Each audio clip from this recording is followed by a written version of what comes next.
Derek, do you recommend Brigadoon?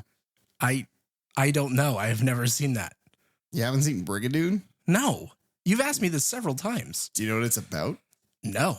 I'm trying my hardest to know what Brigadoon is about without having seen it at all. I don't know what it is. I know the word. I went to a performing arts high school and I was in the musical theater program. And so I know the word Brigadoon, but I don't know what that is. I think there's like a fantasy element. Again. I have no idea. Is there a fantasy element to Brigadoon? I do not know. Fine. What have you seen? Okay. I have seen recently, keeping with the holiday horror that I enjoy. Right. I saw the new 2025 remake, reimagining, what have you, of Silent Night, Deadly Night. With Corey from Halloween Ends. Yes. Okay. Rowan Campbell. First question. How is he? He's good. Okay. Because the only thing I've seen him in is Halloween Ends, and I do not like him in that. Yeah, he's in that. He's in The Monkey. Is he? Mm-hmm. Okay. Mm-hmm. The only thing I know about that is Good Perkins. Yeah. Oh, and also that you have the popcorn bucket. I did get the popcorn bucket. Yeah, we get a lot of popcorn buckets. It's funny. You have like 10, maybe. I just have one. I have Herbie from the Fantastic Four. Yeah, but yours is the size of the pile of mine. Yeah, because mine's alive. Yeah. Yeah. No, I really, really enjoyed it. It is it's a release by Cineverse, which is the distribution company who also distributed Terrifier 3, The Toxic Avenger. Okay.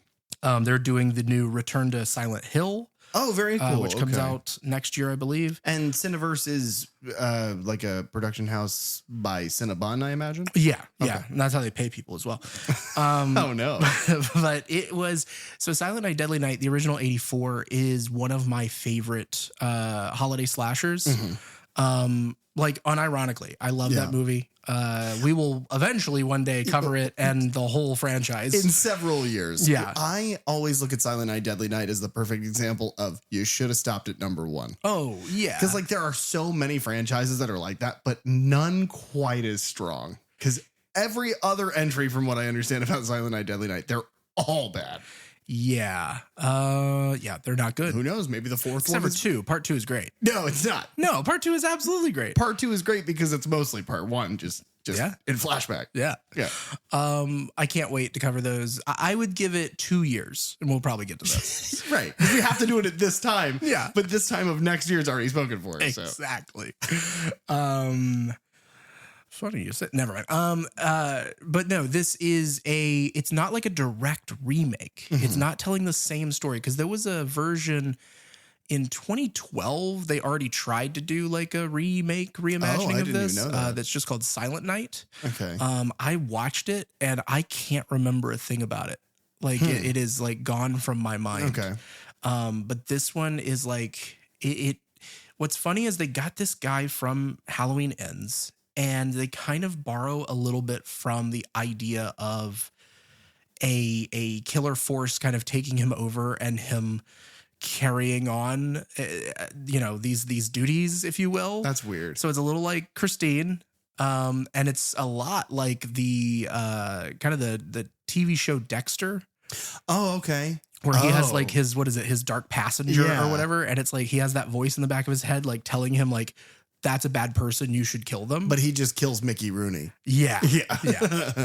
But no, it was fantastic. Good. It does just the right amount of things to reference the original. Okay. There's a couple little like vocal cues that reference part 2.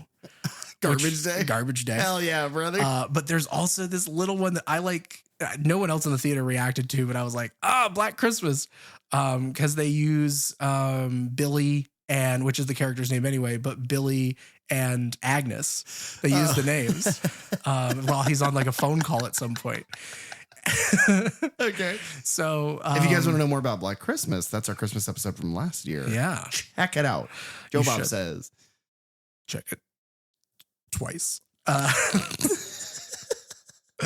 But it's telling this new story. Because he is off to kill bad people dressed as Santa Claus.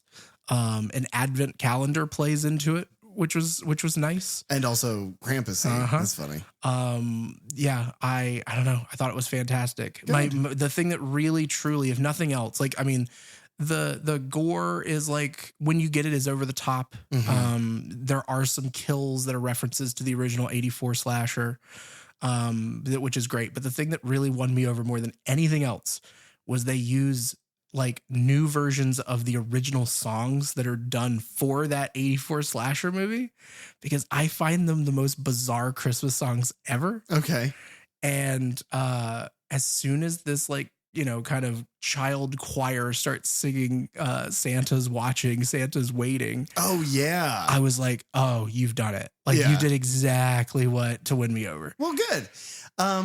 It is almost like, you know, and we've talked a lot on this show about, it's like a Christmas tradition to have somebody in a Santa costume in like a low budget movie slashing people apart with whatever weapon. Is it the axe again, or does he have like Christmas weapons?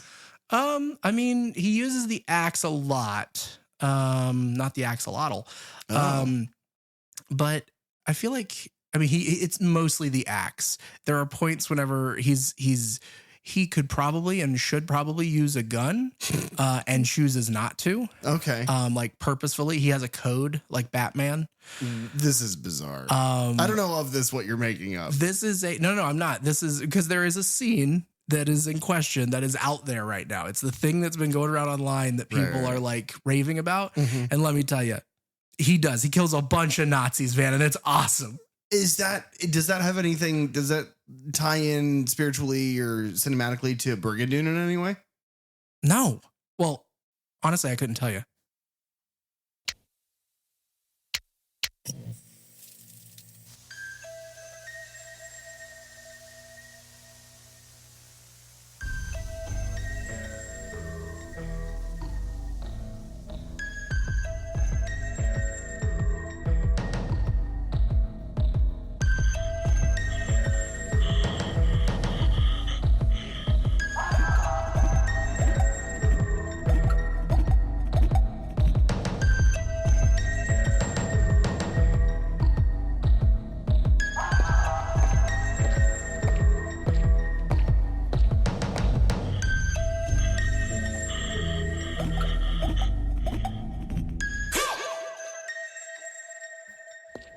We were furry little adorable creatures, but then you got water on us and it turned us into the Third Channel Podcast, where we delve into the horror franchises you love from the perspectives of a lifelong horror fan and a newbie to the genre. I'm PJ. And I'm Derek. And the only thing we're here to talk about today is ho ho horror. Wow. That's right, ladies and gentlemen. Welcome to our Christmas episode dedicated to Gremlins. Because when I think Christmas, I think of that furry little guy, Santa Claus. Yeah. He's small. He fits in your pocket easily. When I was a child, I decided that Santa Claus, the real Santa Claus, was the ornament that we had on our tree.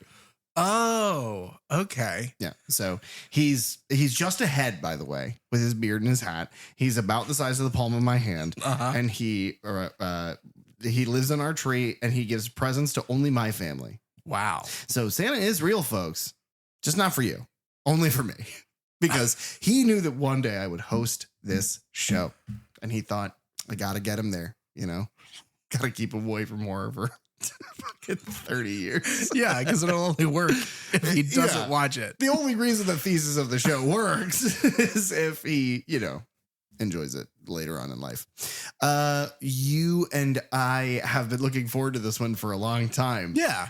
I think the reason I've been looking forward to it for a long time is I knew that this Christmas season was going to be fucking downer after downer after downer. And not in the bad way, but in like, oh yeah, by the way, every movie we're talking about in this holiday season is, with the exception of Thanksgiving, which isn't like a fun or bright movie. Like, it's funny, but in like a really dark way.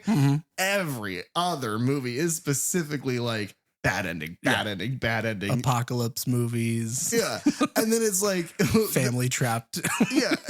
Thing and Thing 2011 back to back of being like, everyone's terrified the whole movie. Everyone one by one dies. And then the survivor, you don't know if they live or not. Yeah. Merry Christmas. I think, yeah, I agree. Gremlins is a nice little treat here. It is. At the end of our holiday season. But not after midnight. No. But it's also, especially in these rewatches, this is one that I watched when I was really, really young. Right.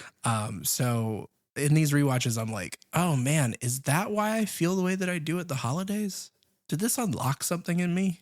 Tryptophobia? Well, that for sure. Yeah. But like, I am not, and I don't know if I've said this on the show before, but we've only had a couple holiday themed episodes at the end of the year here. I'm not a huge lover of Christmas like I believe you are. That's impossible. You have to be. Well, no. Billy tells Kate in this movie that she has to be because it's just too good. It's simply too fun. You know? But not for everybody. Yeah. No, I mean, it's universal. Everyone, you're a freak. Yeah. Yeah. You say you don't like President's Day or whatever, and that's fine. But you not liking Christmas makes you a bona fide pariah. Yeah. Like a leper. No, that's a different thing. That's okay. Batman. You're disgusting. Why do you not love Christmas as I do? It stresses me out. Is it the responsibility? It is the responsibility. It is the, in my life, I've been a bit of a people pleaser. And at the same time feel that I don't do enough at times. And so the holidays and Christmas and gift giving and all that just makes me, it's like, oh, I have to get all these things for all these people, or I have to do these things for all these people that I know and I love and I care about. But like, what if that's not good enough? Or what if I can't swing it this year? Or what if, and then it's like, you know, I'm spread too thin, and then, and the timing of it all, and running out of time to buy things and get them shipped and get them wrapped and get them given. Yeah. See, I'm practiced by this point. I know exactly what I'm doing and how. It's been the same for a few years now of the like machine of it all. There was a period of time where I absolutely felt like that, because let's be honest, whatever the fuck reason you think, you know, whatever the reason for the season is wrong is capitalism. It is buying and giving things.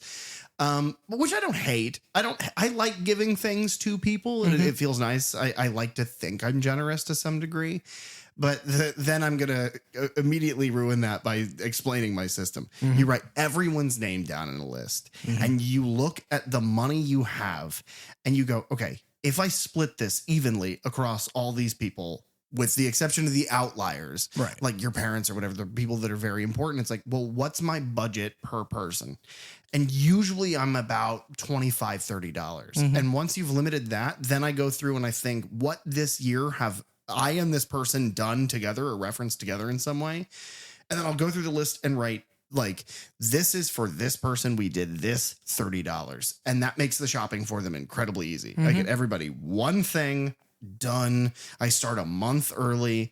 And then what to make it more fun, when we wrap gifts, typically Carly and I will wrap them together. And our tradition is we watch episodes all day of RuPaul's Drag Race while we wrap them. Okay. It's fun. RuPaul's rapping. Yeah. It's sassy. You see, you know, queens get red. It's a lot of fun. You're rapping. I do a terrible job. So a lot of it gets rewrapped by Carly. You know.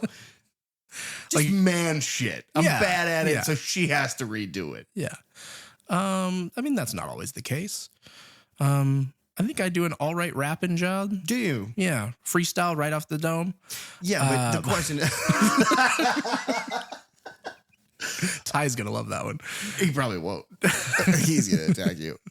In fact, oh God, I hear him stirring in the attic. Or maybe that's Santa Claus. Could be. Or a fucking gremlin attacking Santa Claus. When it comes to Gremlins, what's the first time that you can recall watching this movie? Oh, I would have been super, super young. Yeah. This one was one, I mean, because of its rating, You know, and as we've talked, my mother was just like, yeah, it's PG, you can watch it. Yeah. No problem. But yeah, it was one that I don't know if we owned it on VHS, but I definitely rented it several times. Like, you know, I'd rent it once a year. And then eventually I got it on DVD. I actually might have won. I feel like I won the DVD at that same Halloween event that I went to at my community college. Yeah. Yeah, where I watched Trick or Treat for the first time because they had fun.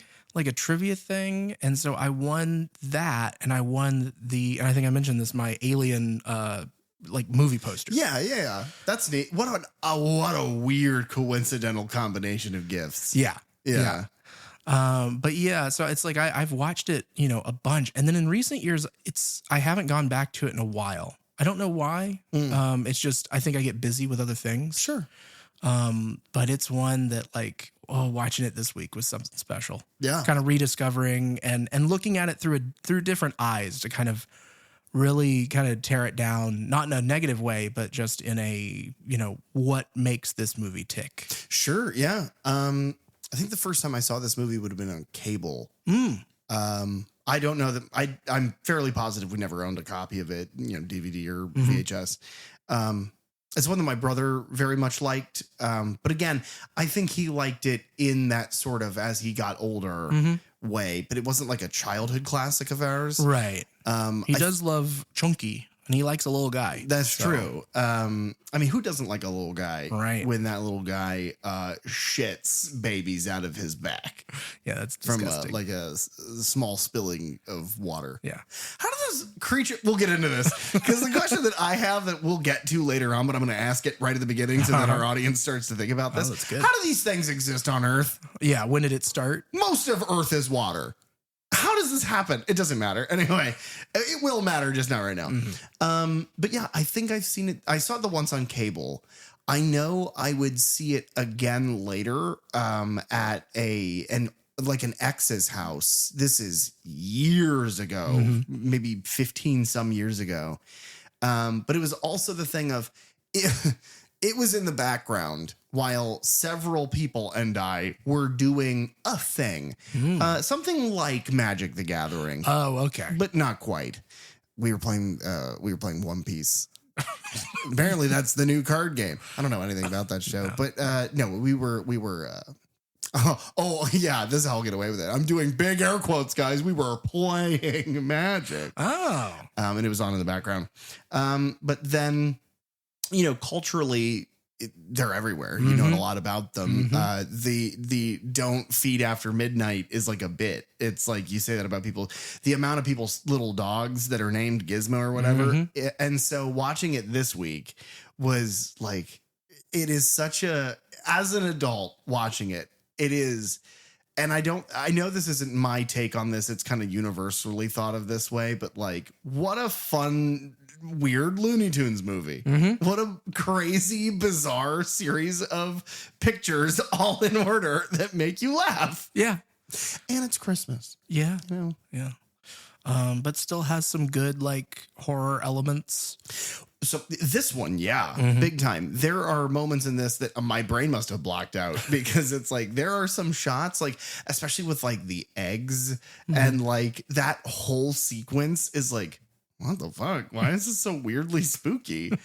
And it's because they're basically xenomorphs. Yeah. No, I like that this is a kind of a gateway horror. Sure. Yeah.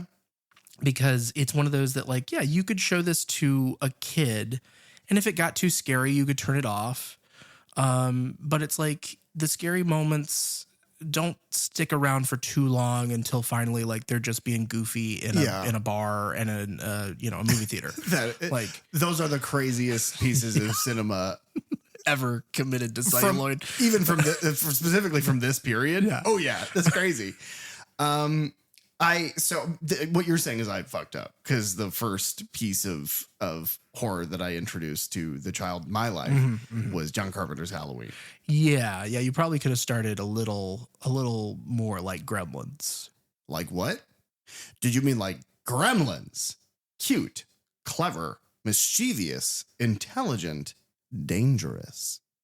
After receiving an exotic small animal as a Christmas gift, a young man inadvertently breaks 3 important rules concerning his new pet, which unleashes a horde of malevolently mischievous creatures on a small town.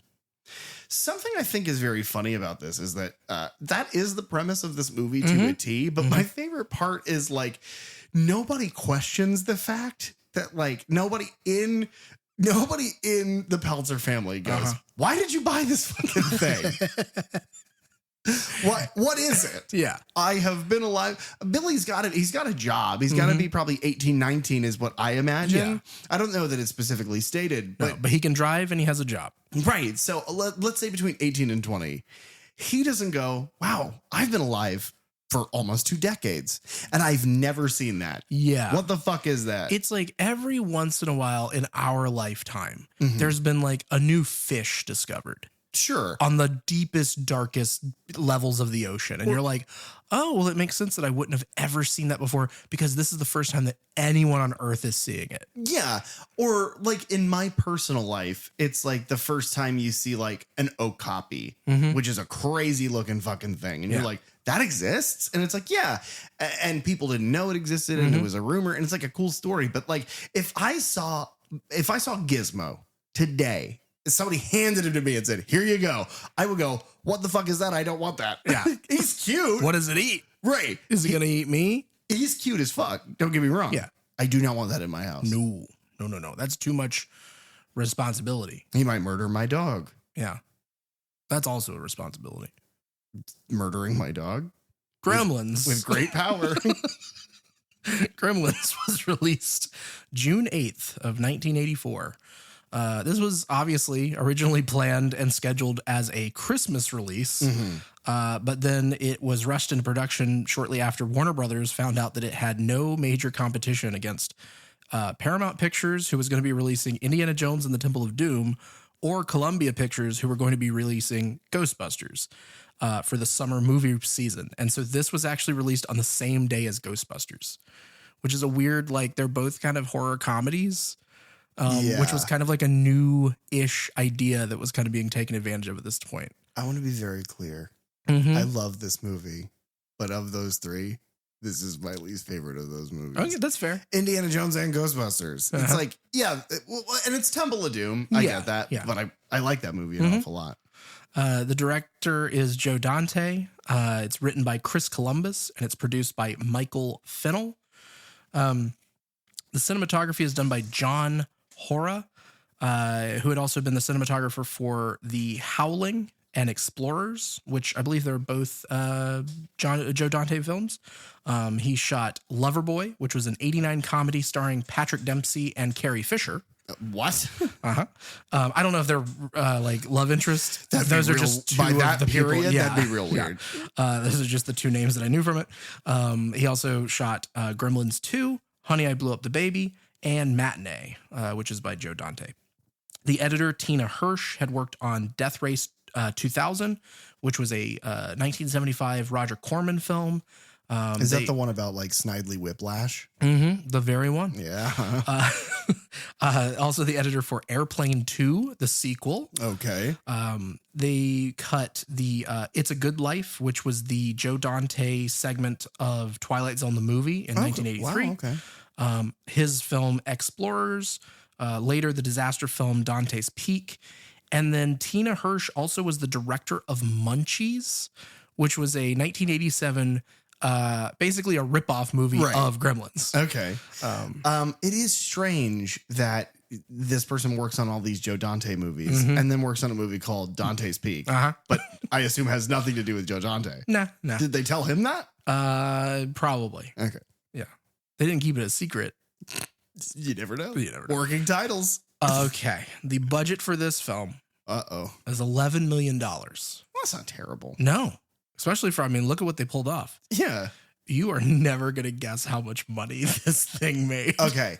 Let me, because I do want to guess on this one because of the way you're posing this. Is it a lot more? It's a lot more. Is it over 100? Yes. Holy shit. Okay. Is it within 100 to 200? A little over. A little over 200? Yes. What the fuck? 230. 212 $212.9 million. So $201 million over their budget. Yeah. Jesus Christ. Yeah. It's the fourth highest grossing film of that year. I assume the highest is Ghostbusters. Beverly Hills Cop, Ghostbusters, and Indiana Jones and the Temple of Doom are the other three. Okay, Jesus. Yeah, it was a stacked year, man. 84 is insane if you look at those movies. $212 million. Mm-hmm. God damn. It's wild. Director Joe Dante, this is kind of the first time we're really talking about him. He's been mentioned a handful of times, I'm sure. Yeah, but not in this capacity. Not in not in a directorial capacity or something referencing his work, I imagine. Yeah. He was the co-director on a movie called Hollywood Boulevard in 1976. Piranha, which was a Roger Corman film. He directed The Howling in 81. He directed It's a Good Life segment of Twilight Zone, the movie, in 83.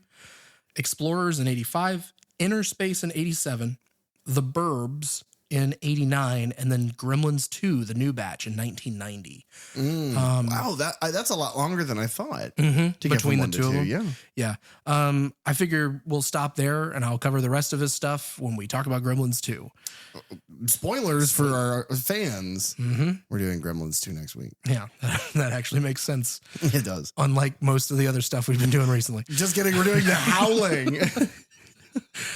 Writer Chris Columbus had also been the writer for The Goonies in 85, Young Sherlock Holmes, Only the Lonely, which was a 1991 film that had John Candy in it.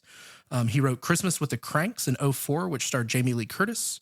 And then really recently in 2020, he wrote The Christmas Chronicles 2, which is on Netflix with Kurt Russell.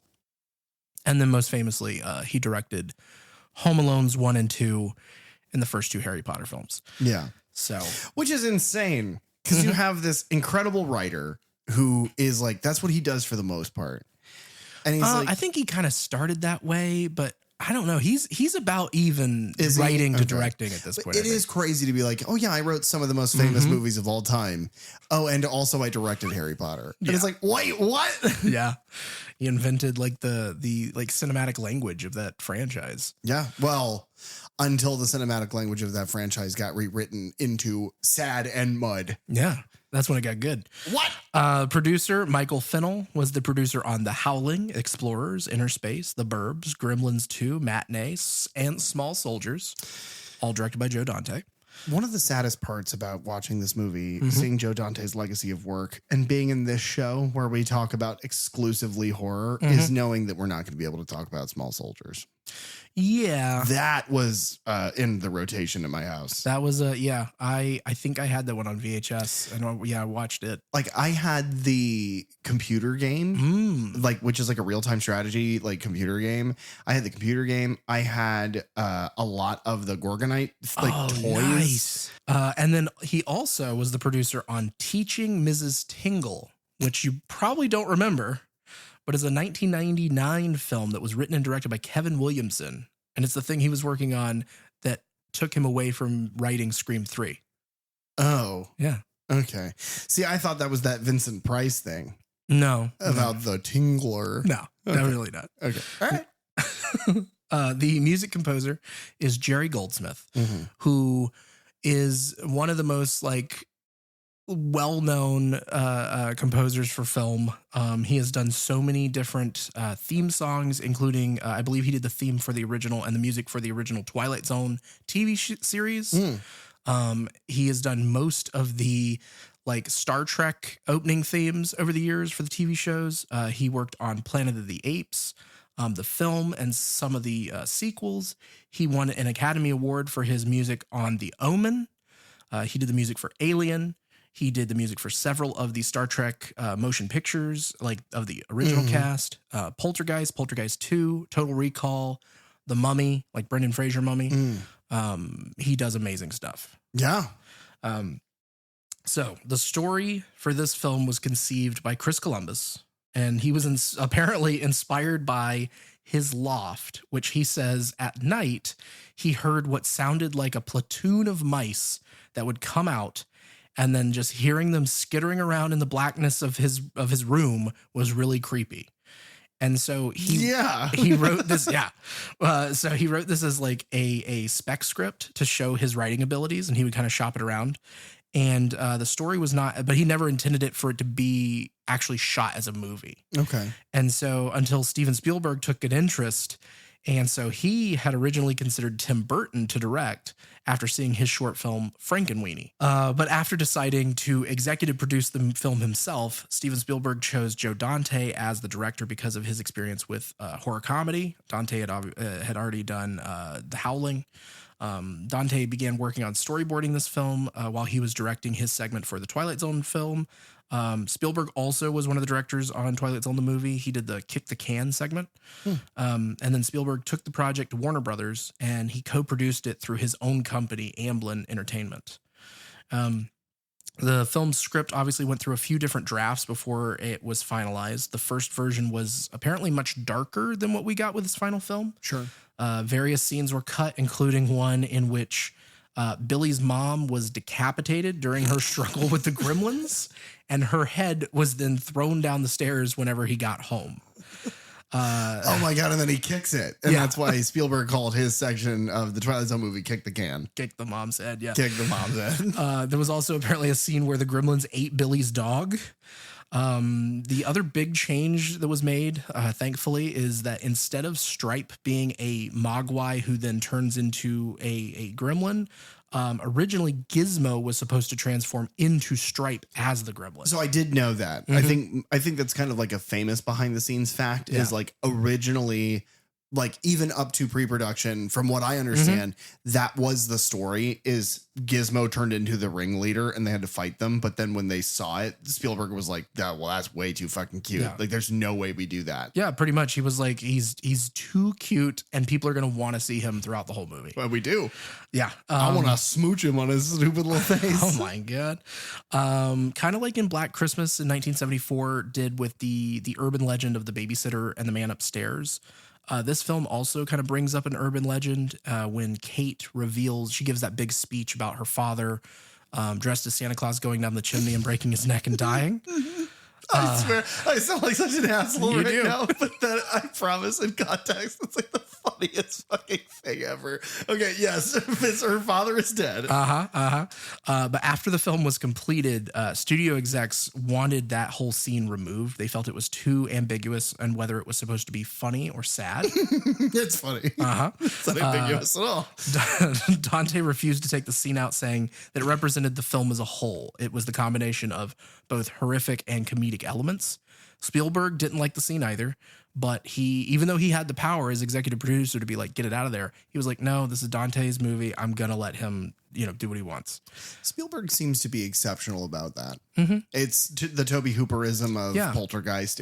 He's attached to a thing that is very big, but he is producing it, and there's somebody very talented in the director's chair. And I think from what I've seen, and there's so many examples of Spielberg Presents where he just lets them do what, because this does not feel like a Spielberg movie at all. This feels like a Joe Dante movie that you can tell Spielberg like put his thumb on the scale every so often. Yeah. I like Steven Spielberg. Yeah.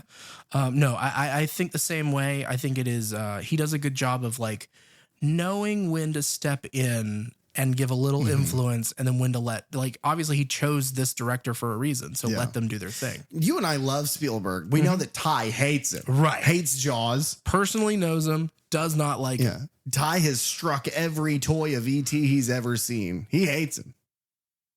Which is sad to me. Apparently, they originally attempted to use monkeys as the Gremlins. What the fuck? But that was abandoned shortly after the test monkey panicked whenever they put the gremlin head on him. That's a sentence that we've recorded. It'll be here for as long as we're alive. So puppets and marionettes and things like that were used instead. And that allowed the actors to work alongside them in most of their scenes.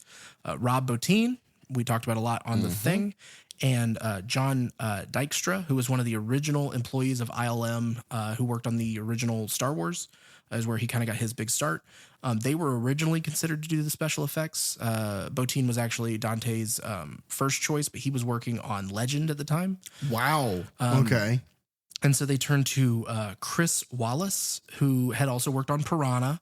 He worked on another Roger Corman film Humanoids from the Deep in 1980. He did the effects for Enemy Mine, The Fly in 86, which he won an Academy Award for, House 2 and The Fly 2.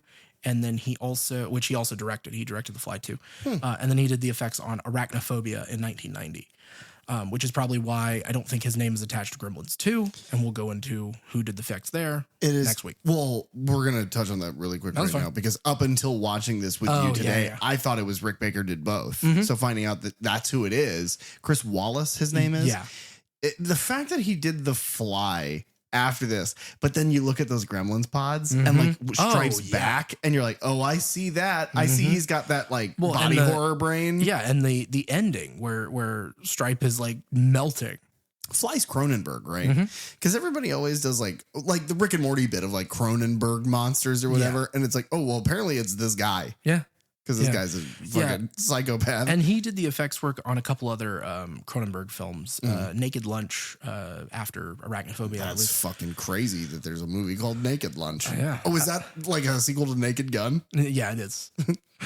Chris Wallace designed numerous small rubber puppets to portray both Gizmo and the Gremlins.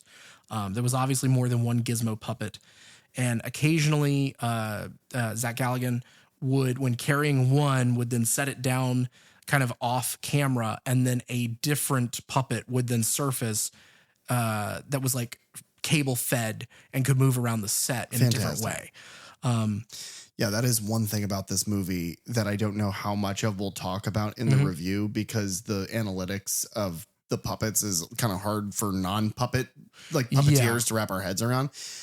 The amount of like playing with the space, even moments where like a gremlin is tearing up what looks like a nurse's office, and there is nothing. They're just moving things around off camera, and so they can simulate that this thing is alive. Yeah, but then they'll pop out from different places, and it's like the mapping of that is, because Joe Dante's brilliant, and I'm sure him and his director of photography, all these people working to go like, oh no, we can move the camera around and through and have them just pop out in these places. I mean, this movie is a logistical nightmare, but it's incredible to watch. Yeah, because obviously a lot of the sets then had to be built, like puppet sets, with a drop or higher than what you would originally build them, so that you could have the puppeteers up underneath. The puppets had a lot of limitations. The Gizmo puppets are particularly frustrating, apparently, because they were much smaller. They broke down a lot, easier. Wallace had recommended making the Mogwai larger so that they could kind of get more intricate with the puppets themselves and help the frustrations of the special effects team.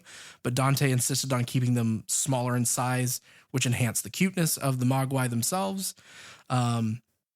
Other effects that required, now this is one of those, like you said, they use different techniques to get different shots. And so there were some of them they would build the faces as much larger things. And that's when you get the close-ups of the Mogwai having reactions or eating the chicken, which is my least favorite thing in the whole movie. What I will say is, man, the expression and the nuance, it's their lips like snarl and the eyes roll and they have silly little faces. It's like they have upper and lower eyelids that both move. You get like ear moves and twitches and things. It is wild the amount of stuff that you get out of these different creatures. Plus, the Mogwais have little tiny teeth, and they're just so fucking cute. The new Mogwai who pop out of Gizmo's body are, they start off as those like small furry balls, and then they grow. And those apparently were like balloons that were then inflated from underneath that were wrapped in fur. A hairy balloon is like a nightmare. The gremlin in the microwave was also a balloon filled with, well, that's fun. Yeah, I like that. Yeah. But like, if you went into like a restaurant and a magician blew up a furry balloon, what if it popped? Would it bleed?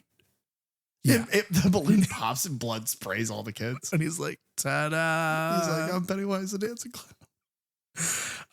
The voice actors. Do you know who the voice actor for Gizmo is? No, I just assumed it was Joe Dante off to the side with a mic. No, he did some of the just crowd work for the Gremlins and stuff. He had a lot of also Looney Tune voice actors in it as well. Fantastic. Who did those. But no, the main Gizmo voice actor is Howie Mandel. What the fuck? Canadian stand-up comedian and actor. He was in Saint Elsewhere. That was something he was famous for originally.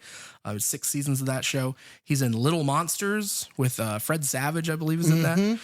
He did 7 seasons of the cartoon Bobby's World, which was in the 90s. It's one that I remember watching. I don't remember what it was about, and I also don't remember enjoying it all that much. No, I've never seen it. And then most famously, I think now to all of us, is he was the host on Deal or No Deal. And now America's Got Talent for years and years and years. Yeah, it is like the entire like millennial to Gen's whatever generation. It's like, yeah, we just know him as the game show guy. Mm-hmm. I know that he's a germaphobe. Yes. And apparently a bit of a prick. Yeah, I think so. But times. he's apparently Gizmo, which is weird. Yeah, he does little voices like that very well, apparently, because Bobby was also like that in Bobby's World. It's like that. What is his name? D. Bradley Baker, who does a bunch of animal sounds. Like he is the animal voice of a million people. So prolific voice actor Frank Welker, who was the original Fred Jones from Scooby-Doo, Where Are You? Okay. And then since 2002, he has been the voice of Scooby-Doo in all the cartoons and movies and everything. And then also has reprised his role as Fred recently. So like a bunch of like Warner Brothers, Hanna-Barbera people. That's great. Yeah. But this guy, Frank Welker, he is the voice of Stripe. Fantastic. But he is one, whenever you look at his like IMDb, he does animal noises. And I don't mean like, oh yeah, he was Scooby-Doo and he was Jabberjaw, which he has done the voices for both of those. No, I mean, he's like, squirrels that are in the background of cartoons and things like that, or a lot of alien noises, a lot of monster noises. He just does sound effects. Yeah. To have that career must be an amazing one. Do you think Sir David Attenborough follows him around thinking at all these points that he is an animal? Probably. And he's like trying to he's like, come on, get footage. And they're like, that's a guy. He's eating cereal.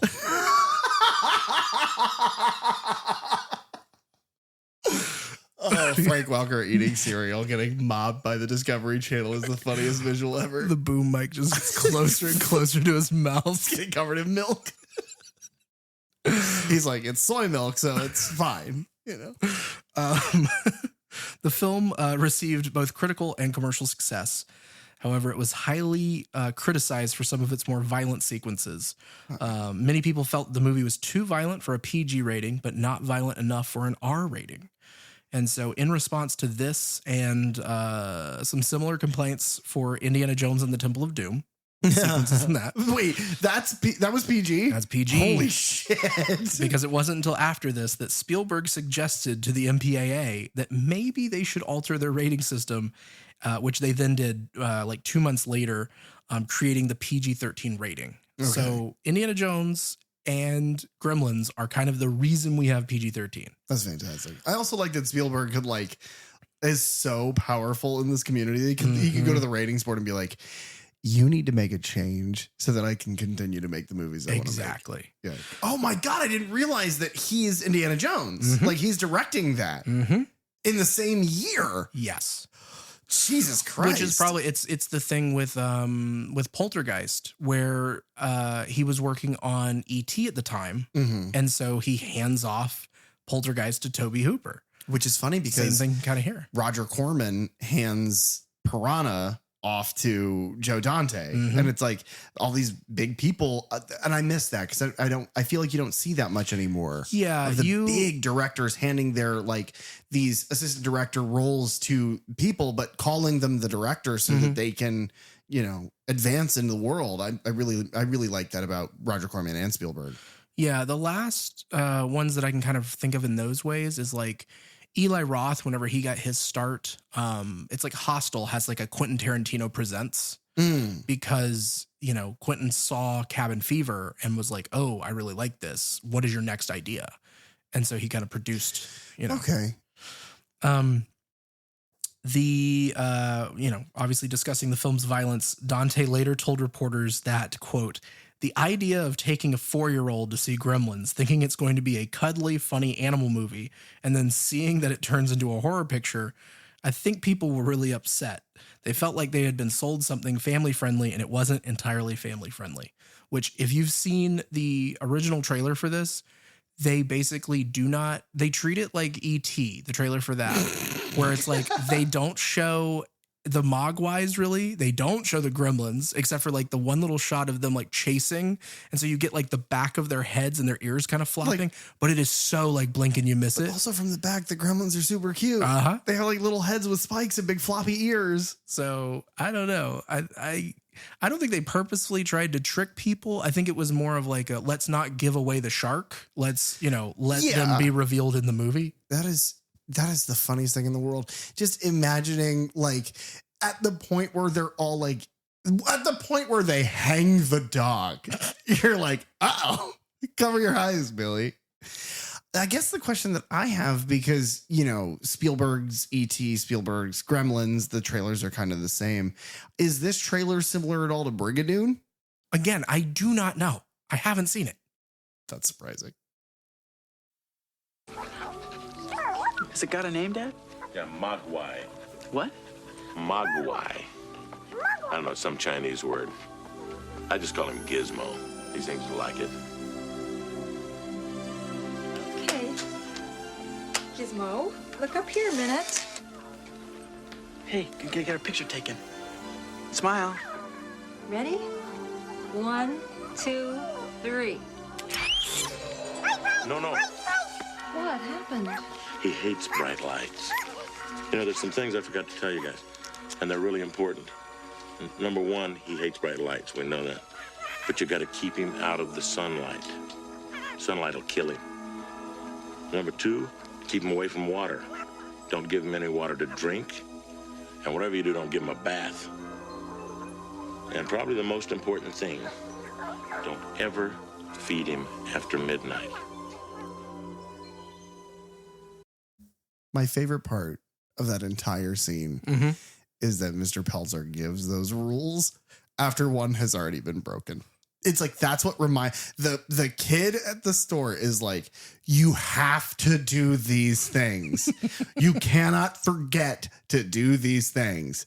And Ram Pelzer's like, yeah, no, I understand. And he gets home and he's like, here you go, son. It's a thing. And he's like, great. Let's take a photo. He doesn't stop the camera going off. And when it goes off and Gizmo reacts, he's like, fuck, that's right. By the way, there's 3 things about these guys. Like he tries for a moment because he's like, oh, right. Dim the lights in here, honey. And then they do. And then, a moment later. It's crazy. Let's take a picture of this thing. Also, they had a sword around Gizmo. What if Gizmo got cut by that sword? Do you get 2 gizmos then? The gizmo is mightier than the sword. Wow. No, you get 2 gizmos by just like splashing them, I guess. Just a little bit of water. You get like 5 more gizmos. Yeah, but just like half a cup. Is it like a litter thing where like dogs don't have the same amount of puppies with every litter? Is it like sometimes he spits 5 of those things out? Sometimes it's just a couple. Okay, well, in the movie itself, he gets like a cup of, I guess his like the water that he was like cleaning his paintbrushes in. Yeah. Dumped over, and he gets 5 more. But then at the school, he uses an eyedropper to 1 drop, he gets 1. So it's like each volumetric drip of water gives another Mogwai, I guess. Also, it clearly causes Gizmo an insane amount of pain. Oh, yeah. Right? Because Randy Peltzer's looking at all the Mogwais on the ground. And he's like, this is my new business. And it's like, what are you going to farm them? Yeah. It hurts. Yeah. This movie is about capitalism. And Rand is the bad guy. He's Rand Paul, I guess. I don't know anything about that guy. I know he's a government employee of some capacity. Sure. Leave a comment. Who's Rand Paul? I know that name. I don't know who he is. Leave a comment with how many times you'd spray water on Gizmo to get more Mogwais. You sick, sadistic unless the answer is 0, in which case, congratulations. Oh, yeah. Yeah, you're a good person. Yeah. Something I said to you about the beginning of this movie. First of all, you and I are absolutely in love now. And it's kind of come up in the last like several movies that we've seen. I'm in love with sound stages, but you and I had a great deal of fun. Like, because it's happened a couple of times where we're watching a movie and we're like, that's the same sound stage. This movie predominantly is shot in the same soundstage, the same lot where Back to the Future is shot. So like you can see like City Hall and where the clock tower would be. You can see the little general store. It's how it is in this one. But in Back to the Future, it's where Biff gets the almanac. You can see all kinds of little places. But in the beginning, tonally, it's so different. I guess he's supposed I to be. think it's on a different set. I think this is on an actual Warner Brothers set where that's a Universal set. Okay, that would make sense. But this whole entrance, I think it's supposed to be like Chinatown, I believe he says Chinatown. which I don't know where they live. Yeah. Kingston Falls, USA. There's no state given. Okay, because why would Kingston Falls have a Chinatown? I don't know. It's like if Zephyr Hills, Florida, had a Chinatown. It's like, what the fuck? Your downtown is 3 buildings. Why do you have this? But they do. Whatever the name of this place is. Maybe he's the town over or something. He does travel. Yeah. Okay, fair enough. But this whole thing looks like it's shot and it's supposed to be in the 20s. He's wearing like the coat. Yeah, it's very film noir. Yeah. The whole thing's in like. He's doing narration. He is. And he's got like that low, deep voice. Oh, yeah. The whole thing is in like kind of browns and grays and like the light reflecting. It looks like Blade Runner. And he does. And you pointed this out to me because you were like laughing. You're like, yeah, they only narrate this movie in the beginning and the very end. Yeah, like just to set up the story and then be like, see, I was telling a story. Well, what's funny is that kind of reminds me of a Christmas movie. Like you have a lot of that. Yeah. That's a good point. And I don't know if that was done intentionally, but I love this narration, the Me little bit too. that we get. I love this guy's voice. Yes. So Rand Pelser is played by Hoyt Axton is the actor's name. Great name. He was in The Black Stallion in 1979. He was in Endangered Species, which I believe was a sci-fi horror film in 82. He was in a 90 TV horror film called Buried Alive, which was directed by Frank Darabont. But he also was a singer and a songwriter. Okay. And so one that I found that I knew was he wrote the song Joy to the World, which was then made famous by Three Dog Night. The Jeremiah Was a Bullfrog. Wow. Yeah, he's the writer of that song. Interesting. I bet he sings his ass off. Oh, yeah. He's got such a good speaking voice. Yeah, and he also, after this, I think he did a lot of narration for documentaries and things like that. Yeah, makes sense. So he's kind of got a little bit of a drawl to his voice, which is funny because his voice is so the opposite of Dick Miller. yeah, Like they sound like if you have to give like schlubby guy as a character on the one end where he's morally good, that's Hoyt Axton. And then on the negative, like he's a sleazeball, that's Dick Miller. yes, Yeah, he gives this narration and sets the theme of like careful what you wish for, Yeah. basically.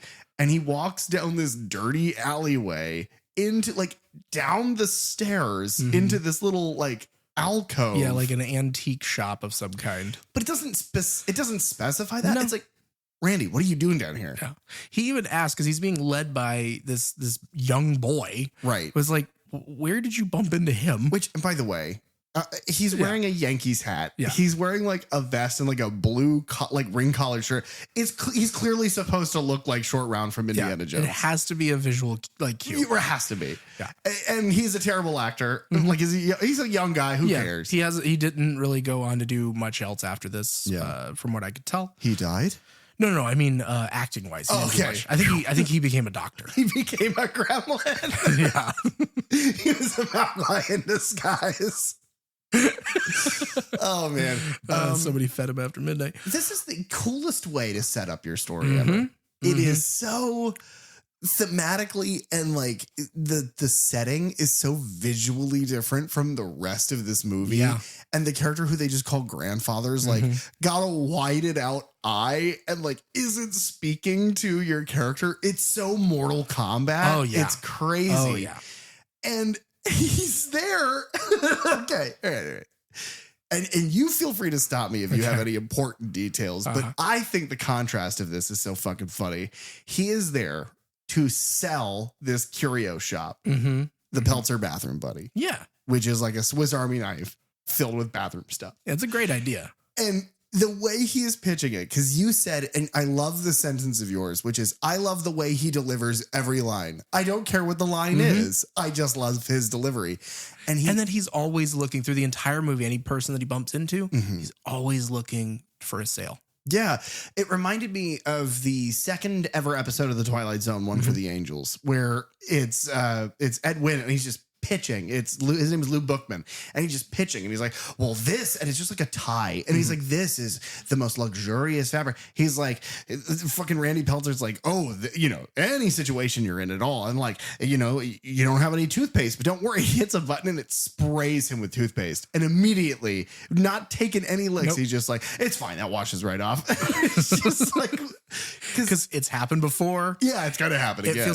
That's what so many bits in this movie I love because they feel lived in. This feels like a real world. These things happen. They react to them. And it's just like, oh yeah, that sprayed him a dozen times. Because he's marginally surprised when it happens, as you would be when something flies at you. But the second he's realized what's happened, he's like, oh, it's fine. It washes right out. Yeah. Like, believe me.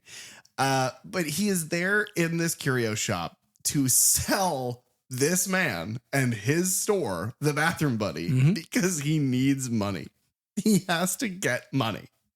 And then he hears a noise, goes over and looks and sees a glimpse of Gizmo. A mysterious thing in a mysterious box. That is not even singing. It's making a noise. Yeah. Just kind of chittering. And he turns on his heel, walks back to the counter and goes, I will give you 200 American dollars for that creature to give to my son. It's like, you were there for money, dude.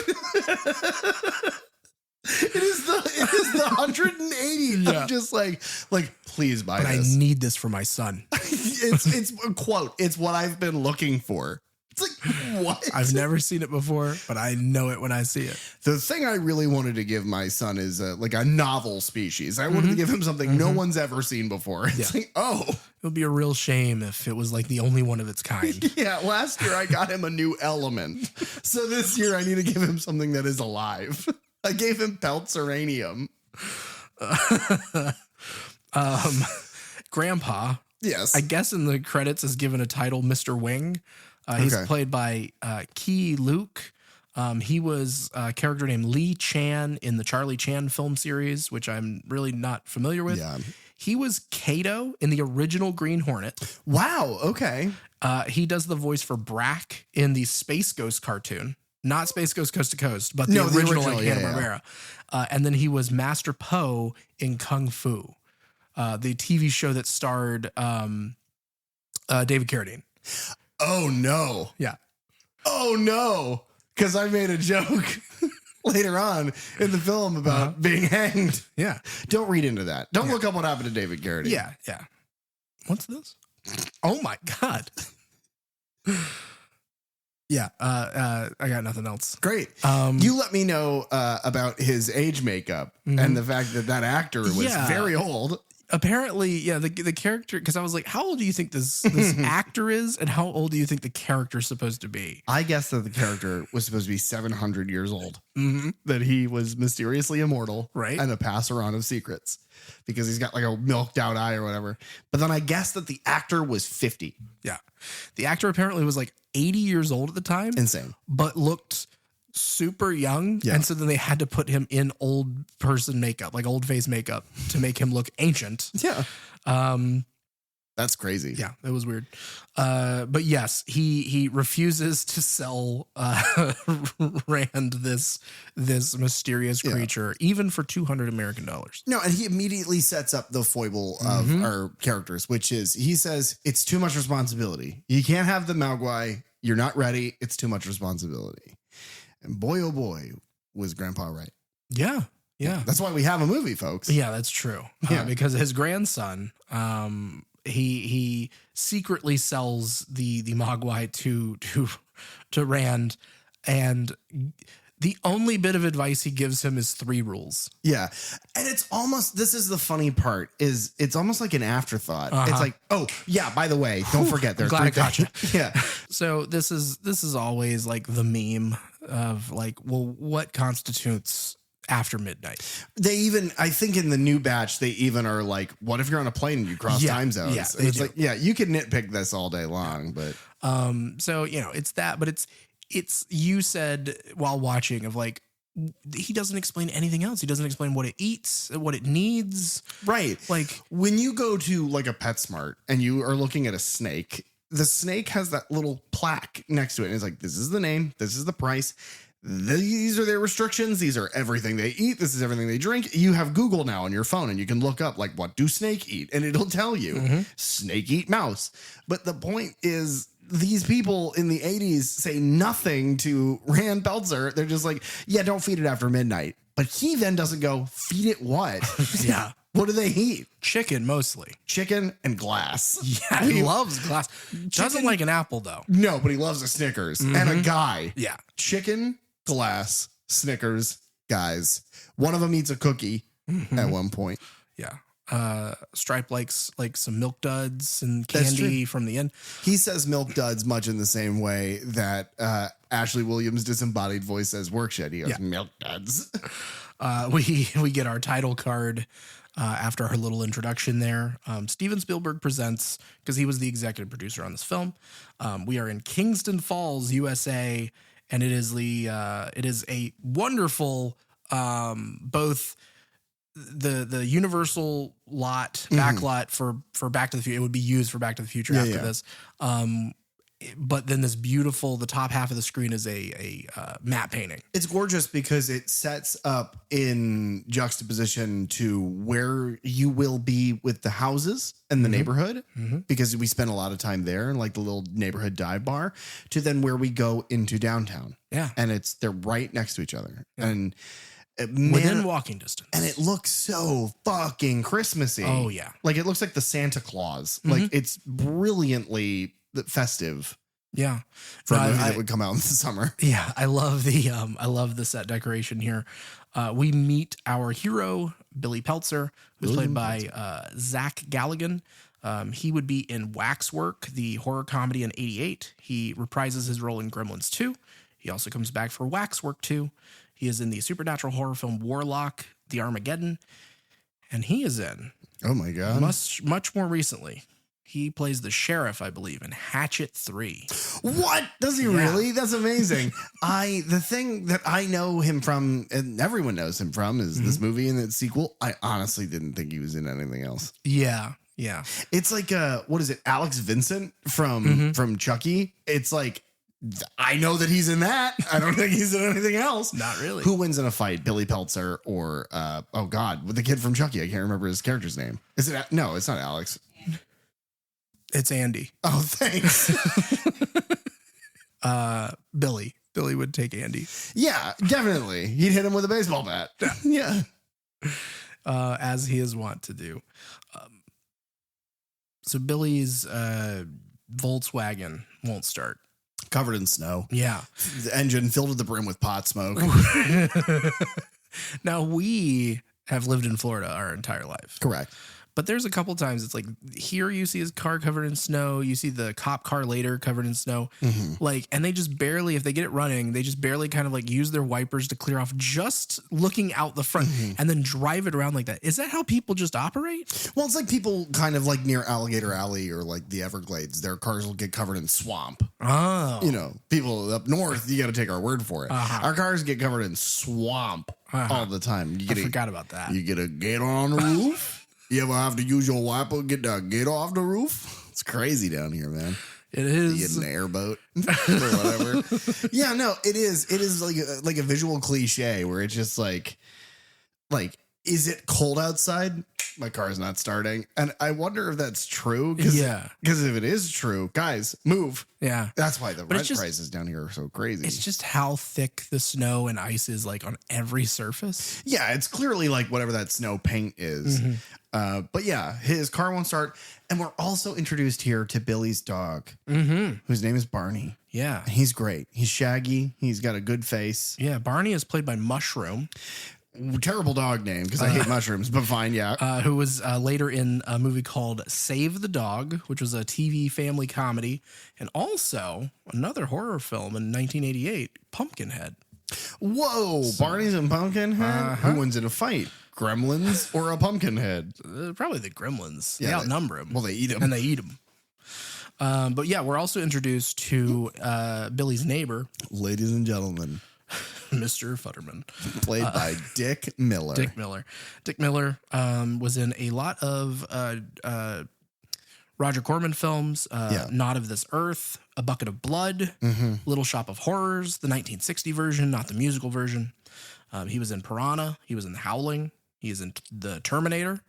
He's in Chopping Mall. And then he was in Night of the Creeps in 86 and Demon Knight, which is a Tales from the Crypt film. Yeah. So far as I am aware, every single movie that Joe Dante directed, while Dick Miller was alive, he cast Dick Miller in some capacity, one way or the other. Yeah. He does a fantastic job here. He's my favorite does a part. fantastic job in everything he does. Yeah. He's my favorite part of any of these movies that he's in where he fills this role, which is he is a background character that adds nothing to the story. And you cannot stop watching him when he's on screen. Yeah. He is ridiculous. He's understated. It's not like he's going crazy in the role, but he's just such a weird guy. Yeah. He's got such a weird face and his line delivery is so like, at one point he's like goddamn foreign cars never gonna start, friggin'. And he might as well just have like the cluster of like swirly lines above him, like cartoon cussing. Yeah, he's great. I love him. Yeah, and he introduces us to this idea. Well, he introduces us to Billy's car not starting, but then he has this giant like tractor. Yeah. That's American made. Yeah, he introduces us to the idea of isolationism and nationalism. That's what he introduced. Yeah. That's like one of the few. And I want to say like, oh yeah, that's aged poorly, but unfortunately we're right back to blaming foreigners for everything bad in this country. Brother, it's full circle. Next thing you know, I'm going to sprout gremlins from my butt. Oh, don't get it wet or whatever. My butt. Yeah. Oh shit, dude. But this is another, like, he plays a character in this that it makes the world feel lived in. Like he has had a story before this and we are just picking up on him being this wacky neighbor. It's also Billy says like, say hello to your wife. And he's like, yeah, we'll do, Billy. And it's like, he feels like the consummate neighbor. Yeah. Like the guy who lives next door to you. Yeah. Billy, because he can't get his car to start, he walks to work with his dog, Barney. Billy works at the bank. Yeah. And he hides his dog under the counter because he is hiding out from an awful woman, Miss Deagle. But we're also introduced in this moment to Kate Berenger, who's played by Phoebe Cates. She also works at the bank with Billy, as well as the pub that she tries to get him to, or she has him sign like some sort of petition to get it like, named a landmark so that Miss Deagle won't, have it demolished or something. Yeah, it's the old clock tower. Yeah. Yeah. It is. Kate is played by Phoebe Cates. She most famously before this was in Fast Times at Ridgemont High, also in 82. She was in the Tom McLaughlin film Date with an Angel. Tom McLaughlin did Jason Lives. Okay. And then she was in a dark comedy in 91 called Drop Dead Fred. She did a couple other things, but honestly, Phoebe Cates doesn't have like a huge, swath of roles. No, I think she's more like, and I think Jennifer Connelly probably did more work, but it feels like a Jennifer Connelly, like somebody who in the 80s is in a popular movie wherein she is so pretty that it's like, because like Phoebe Cates is in the third season of Stranger Things. Dustin talks about his camp girlfriend, They All Don't Believe. And he keeps saying she is the smartest person I know and she's prettier than Phoebe Cates. Yeah. And they all go, prettier than Phoebe Cates? What are you talking about? So when she pops up, it's like, yeah, she's very pretty. Yeah, Phoebe Cates. This is one of those where obviously at whatever age I saw this movie originally, I had not seen the Fast Times. Scene, right? I had not seen the pool scene. But this was my introduction to Phoebe Cates, and she is definitely like an early crush for me. Sure. Yeah. I think that's probably the reason I brought up Jennifer Connelly. Yeah. Because they're sitting on that quarter operated horse in like that department store and whatever movie that is. Yeah. It's another one of those things that I probably shouldn't have seen, but was just flipping through channels and found. It happens. But yes, she is signing this petition to keep Miss Ruby Deagle from doing bad things. Polly Holiday is the actress's name. She was in All the President's Men, which is a political thriller from 76. She's in Mrs. Doubtfire in 93, and she is in The Parent Trap in 98, the Lindsay Lohan version. I love the way we're introduced to her. She is angrily walking. Billy sees her through the window and is like, oh, fuck. And she's walking and she's holding a snowman's head. And as she walks into the bank, there's this mother and her 2 children. And she's like, oh, Miss Deagle, I got a job instead of my husband. And she's like, and? Why the fuck are you telling me that? And the woman's like, well, because now maybe you'll give me an extension. And she's like, no, get fucked. And like walks inside. And I love this moment because to me, it sets up like this is a Christmas movie. And so, oh, well, here is one of our bad people who is obviously going to learn a lesson by the end of this, right? She's going to turn herself around. Does she? No, she gets killed. She gets murdered by gremlins. Yeah. But I love, she comes in and she immediately is like, the reason she has the snowman head is that Billy's dog destroyed her, fancy snowman decoration that she had. And she wants to have the dog put down. Murdered. And she is like cartoonishly evil. Yeah, it's Cruella de Vil. And she's like, oh, I want him to die a slow and pain. And she says it like 5 times. Yeah. Like later in the movie, she's like, where's your dog? I want to kill it slowly. And it's like, okay. And like there's like a woman working in the back who like turns around, stops what she's doing. Yeah. What I will say, it reminds me a lot, her character, and especially the way she talks in this scene about the dog, it reminds me of Miss Gulch, who was also the Wicked Witch of the West in Wizard of Oz. Big time. Coming in and demanding that, she get Toto and because she wants to have him killed. Right. Miss Deagle's character and the way she is portrayed is a kind of perfect distilled example of what this movie is and how it operates. Every single part of this movie, its setting, its tone, all of the characters, they are all hyper stylized and turned up to 1,000. It is, if your character is mean, they are the meanest fucking person ever. If your character is like an ornery drunk, he is the drunkest and the most orneriest and the most problematic. Billy is like your young, naive, like go-getter, do-gooder. And it is like Blue Boy Scout Superman levels of like just like chaotic good. He's just a good guy. And Phoebe Cates is like the damsel. And again, it's 100% to the point where your bad guys are literally little demon monsters. Like she's such a good, it's such a good performance. It's all so good. But yeah, we have this quick scene that follows this one where they're at the tavern. And it introduces a couple things that then don't go anywhere in this movie. Yeah. Billy wanting to be a comic artist and being stuck working at this bank and supporting his family. Which sets up his family dynamic, sure. I guess it also sets up the reason why you have the paintbrushes. But it's really, little things like that. But like he doesn't achieve a goal because of his his artistry. He doesn't draw a fake tunnel on a wall that tricks the gremlins to smash into it. And then the other thing that it kind of introduces in the bank scene and then here in the pub is the character of Gerald Hopkins, who's played by Judge Reinhold. Who was also in Fast Times at Ridgemont High. He's also in the Beverly Hills Cop movie franchise and the Santa Claus film franchise. That's where I fucking know him from. He's the fucking stepdad. Yeah. Because I remember that guy being a slime ball. Yeah. He is in all that. He apparently had a much larger role in this movie that then got cut out. Like, that makes sense. I think there is a cut scene where he is actually attacked by the gremlins and you see all of that. Yeah. In this, all he serves is, I'm a sleazeball. He tells Billy that he and his family are poor and stupid. And then he tries to bang Phoebe Cates. Yeah. He's like, come to my house. I am not interested in you at all. And he's like, but I know about banks. But thankfully, Billy, whenever he gets home, he sets up, and this is the most minor thing, but I just love it. It makes me laugh. It sets up this bit of Billy gets home, he shuts the door, and they have like these crossed swords on the wall. Right. Almost like a family crest or something.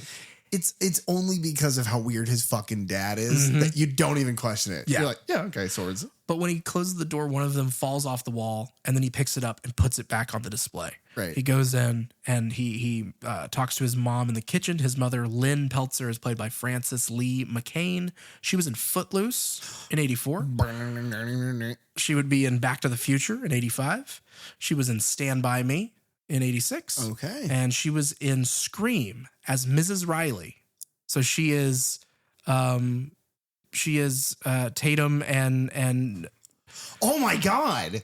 Yeah. Yeah. And Dewey's mom. Holy shit, good for her. Yeah. She's in a lot of big movies. That's great. Yeah, she is in the kitchen watching It's a Wonderful Life. It's one of many different things that we see on TVs throughout this whole film. Joe Dante is super prolific with that. Where he always puts in some publicly accessible black and white movie where and in this movie, they literally scream the plot at you. Oh, yeah. They just tell you what to expect. Oh, yeah.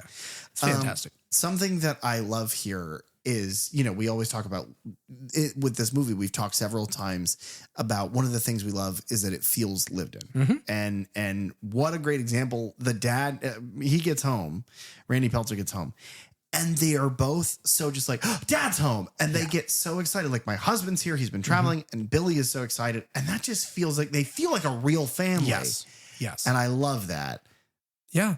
I love that you hear the clatter, and then whenever you cut to him in the front room of this house, he is also setting the sword back up on the display, having just fallen off the wall. Did you have anything like that in your house? No, not that I can think of. Like little things that were like...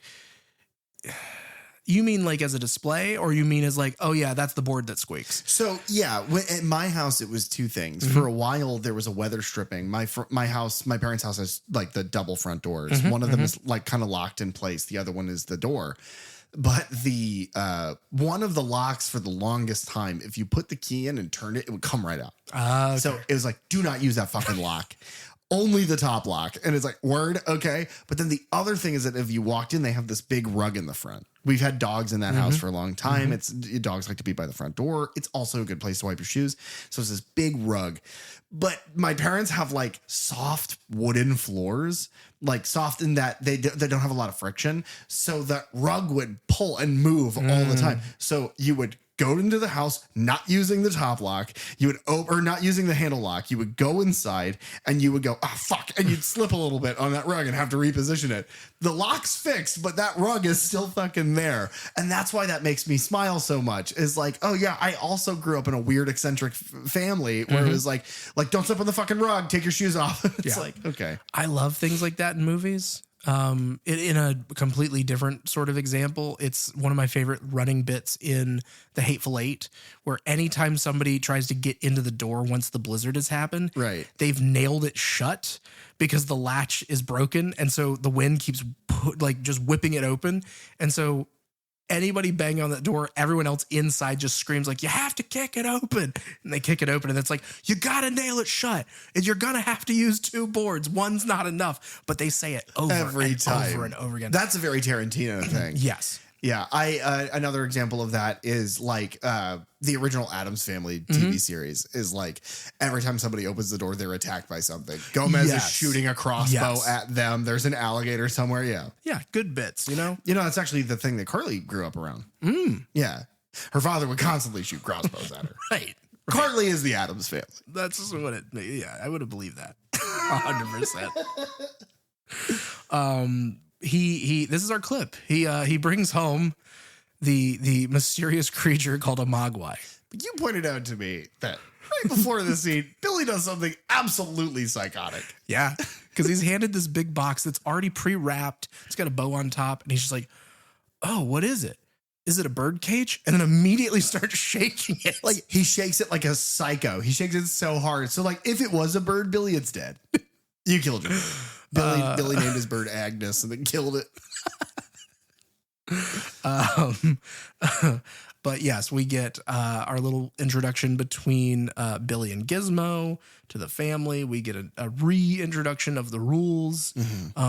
Immediately breaking those rules and then reestablishing them. And then Billy takes Gizmo upstairs and he's showing him his like keyboard and Gizmo sings. It's so cute. Several times throughout the movie, and it becomes Gizmo's theme, which I also love. I do love that. Everybody's got a theme. Even Mr. Fetterman has a fucking theme. Yes. One thing that I think we need to get out of the way. Yes, Gizmo is the cutest movie monster in the world. He is the cutest little thing. He's got giant eyeballs, a tiny little nose, a weird little mouth without any fur on it. It's like a little monkey mouth. Yeah. Giant ears. Yeah. He is the cutest thing in the world. Yeah. He is what, Grogu, Baby Yoda, Grogu has to bow down at the feet of. Yeah. Gizmo's fucking Mogwai. Gizmo walked so Yes. that Baby Yoda could run. Yes, absolutely.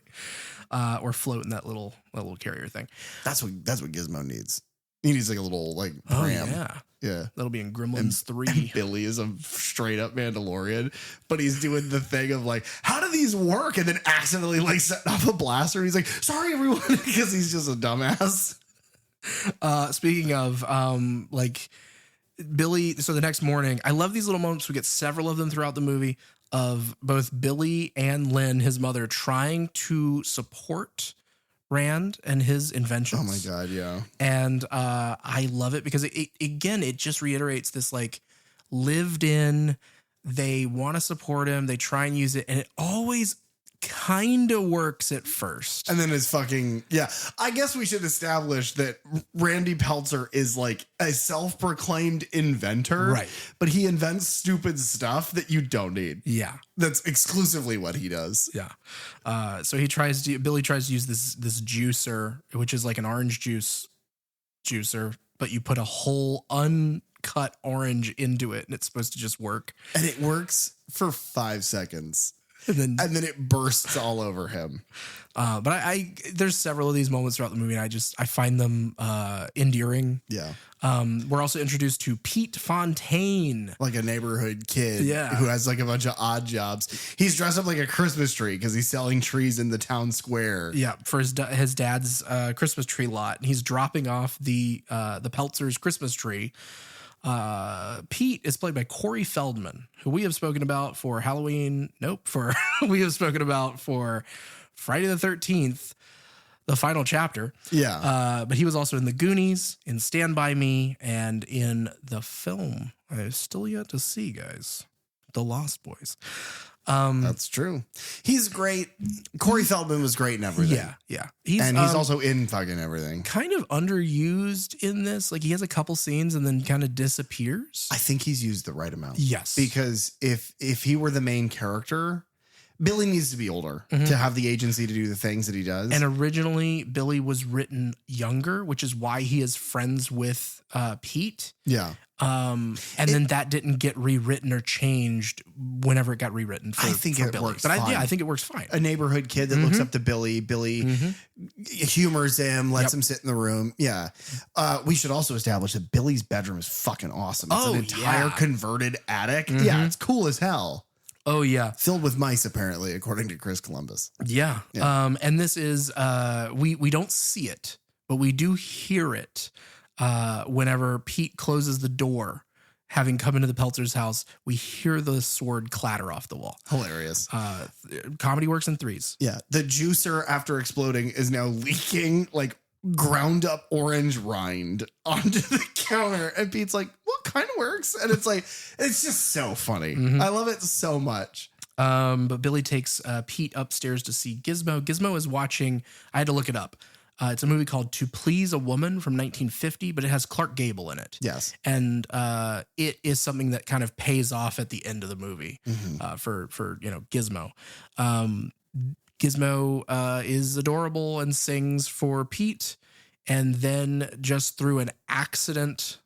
Pete accidentally knocks, we've mentioned it a couple times, a cup that you rinse paintbrushes out in. And then 5 more Mogwai spawn out of Gizmo's back. This is horrific. Yeah. And it's shot super well. The score gets really dark and like kind of frightening. And the camera is just like, Gizmo is on the ground, like on his stomach, writhing in agony. And the camera moves and pushes like in on his face. His eyes are like bulging. And yeah, like pustules appear on his back and pop these, what we talked about earlier. They're like fuzzy balloons. They grow in size and then become other Mogwais. But it is like disturbing because up to this point, everything's been cute and sweet. And now Christmas. It's like, ew, like that doesn't fit. Why did that just happen? And it's funny because then the Mogwais that spawn should be cute. They're just other little gizmos. But because of the way they hit the world that they're in, it's like, oh, that's weird. Yeah, there's something off about them. Gizmo seems pained, but also he seems to not like them. He seems fearful of them. Yeah. And they seem like a different kind of mischievous. They seem like bad eggs. Yeah. Or I guess eggs, little balls. I don't know. They look like bad. They become balls. eggs later. Yeah. Bad eggs. This is also where we get the first use of the Gremlins theme is when we see all 5 of them on the table there. Billy goes, he tries to explain, to his dad what has happened.